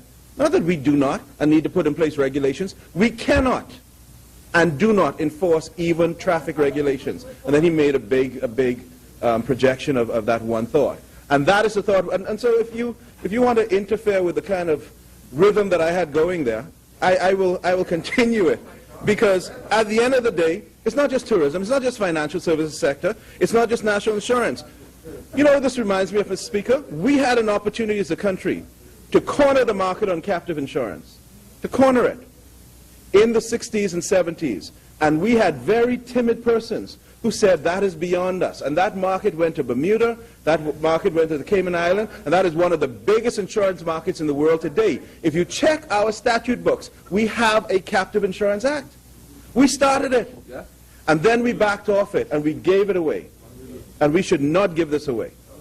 We are capable, just as capable. In fact, Mr. Speaker, you know, when I said, I hope the members on that side would remember, when we look at the Olympics, when we see our athletes performing on a world stage, and we see what we are capable of, notwithstanding our small numbers, we ought to project that type of national pride to every level. And I also hear, and I want to move on to my contributions, but what he said is so, it is so damaging if left unchallenged, and I will spend a little more time on it. Lack of belief in your people in your country. It's an absolute lack of belief. Absolute lack of belief. Mr. Speaker, let me just remind them. A country that does not believe in itself will not build a public education system, which we have built. Will not build a public health care system, which we have built. Will not go to independence, which we are about to celebrate for the 40th year. A country that believes in itself will do those things. And as I understand the member for Kalani, he was protesting the fact that well, at best, protesting the fact that there were not regulations in place at the time when he spoke historically to govern this area. The point is that we have seen that lacuna, that vacuum, and we're putting in place the regulations. He should therefore be heralding and supporting what we're doing as addressing a crucial element of this industry that we're now establishing. And not playing politics with people's lives and with the reputation of this country and with just the mindset and psychology of our people by saying to them that they are not as good as others. Should listen the first time I said it. Having said that, Mr. Speaker, having said that, Marco City is happy to support this bill. It is something that speaks to a tremendous progression of ideas in our country, that we can see an opportunity, we can see where the tides, the global tides are flowing, we understand where we are positioned geographically and politically, economically and otherwise, to take part in this, to provide leadership in this, and to profit from it. And there's absolutely nothing wrong with doing that. That is what we do. And to provide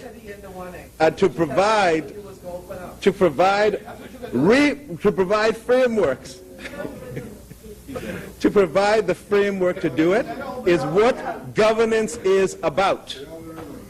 And that is why they're sitting there and we're sitting here. This is what governance is about. This is what governance is about. You know, I've always enjoyed, Mr. Speaker, just as a little sidebar, I've always enjoyed in my profession as a litigator, I always enjoy this thought that it was said to me in law school, and we were being taught by some professors, and the professor said, when you're litigating in court, and the other side attacks you and not your case, start celebrating. Because if they could attack your case, they would attack it. Otherwise, they become personal and attack you. And so when they attack you personally, be happy. Now, Mr. Speaker, now, Mr. Speaker, this party has put forward, and this government has put forward a bill that's a responsible bill. It's put forward a bill that is being asked for and cried for by the rest of the world. We are sitting in a position, geographically and politically, where we are able to provide this leadership on this issue. And we happen to have our country positioned right offshore the USA, where they have some ideological issues with this area, not necessarily with the area of science, but because this has become such a hot-button political, ideological issue in the U.S., it has impacted the science surrounding this issue. And we don't have that same concern here. And so it gives us an opportunity to fill a niche, fill an area of need. Having said that, Mr. Speaker, there are, and this is what I love about this party is large enough and secure enough that we can speak widely on issues. And all I would commend to the honourable member for North Andros and the Barry Islands for this great effort, one or two areas, little areas of concern that I have, and it may simply be that this is not my area of expertise, but only this, and it's the section 6 section of the bill. Section 6(1)(d), Mr. Speaker, it seems to allow the conduct of research involving an in vitro embryo for more than 14. It only prohibits the conduct of research on in vitro embryo for more than 14 days following creation, which seems to suggest that you can conduct the investigation on an in vitro embryo, human embryo, for under 14 days. I'm a little concerned about that, and 6(1)(d). It's now providing what is prohibited. No person shall engage in research or therapy that seeks to, in the middle, conduct research involving an in vitro embryo for more than 14 days following its creation. I personally have a challenge with any experimentation on any human embryo ever, not just up to after 14 days, but ever. And so I speak my conscience on this matter, that I think that to allow any research on any in vitro human embryo, and if you notice the end of that D, it allows that period to be extended so long as you put the embryo in suspension, which causes a little concern for me. And I speak there as a matter of conscience, Mr. Speaker.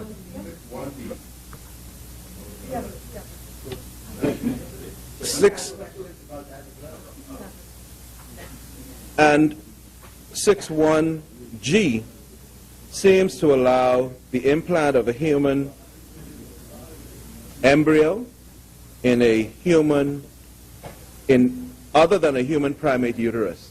I don't think a human embryo should be implanted in any non-human uterus, even if it's a non-human primate uterus. I just asked the minister to look at that. Just those two. The second one is G. It prohibits implanting human tidipotent and pluripotent cells, meaning cells of different differentiation, into a human or non-human primate uterus. It doesn't prohibit it being... That's what it says. You're not getting the English right. Members, member for Marcos City, would you yield? If the member yields, the member for North, yield. The member for South Central, Eleuthero, you have the floor. The section starts off by... Members. The subsection starts off by saying no person shall engage in research or therapy that seeks to, and then it follows G, implant human totipotent or pluripotent cells into human or non-human primate uterus, except in the context of in vitro fertilization. Now, it is generally prohibited, and the only exception is in the context of in vitro fertilization, which is a practice. And that's the reason why it's there. As regards the first point,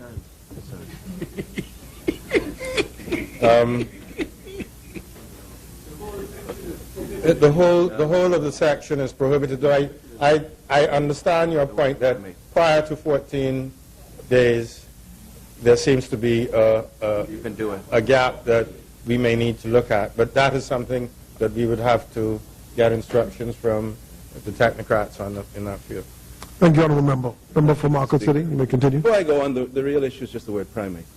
You cannot implant it in human or non-human, except for in vitro, but it's only non-human primate.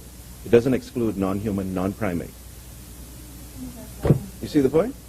And so you could implant it in a non-human something that's not a primate, not one of our family tree, not a monkey, not a gorilla, not something.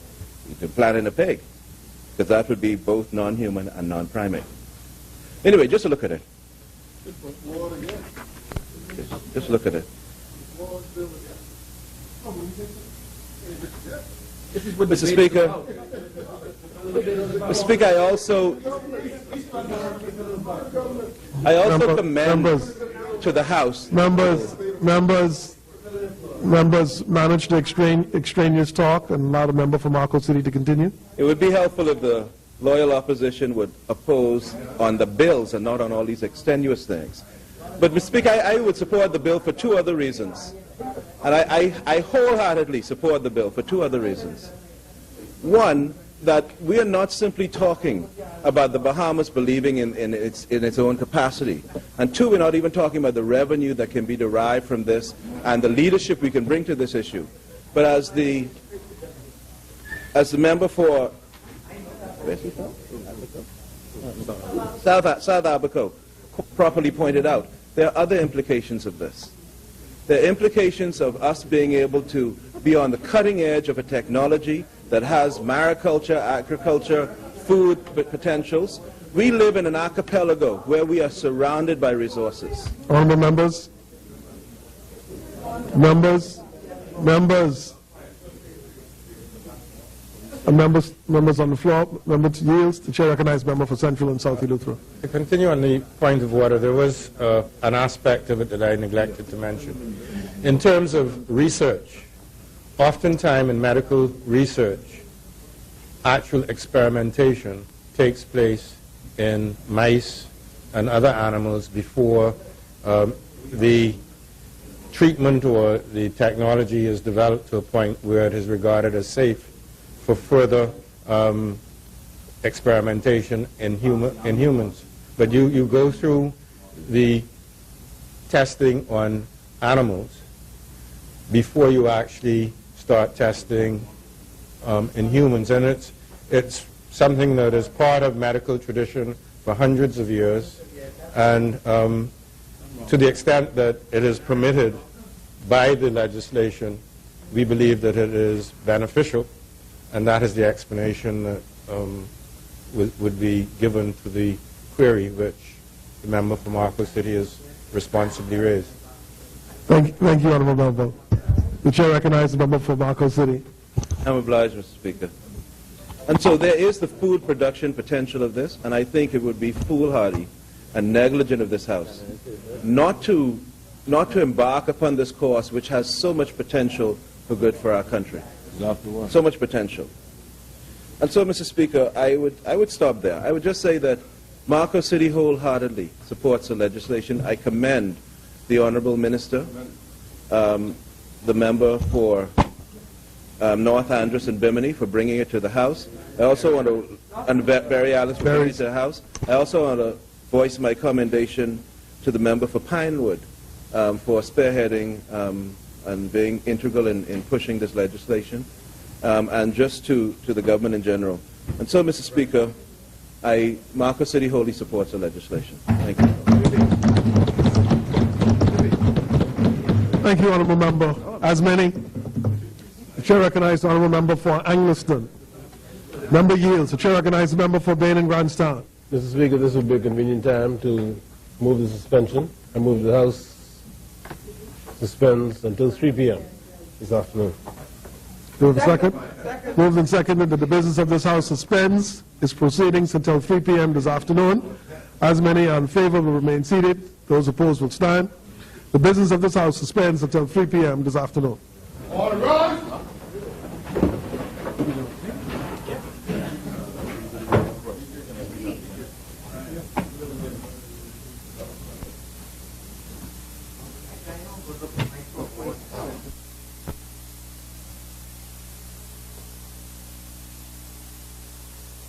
Stem Cell Research and Therapy Bill.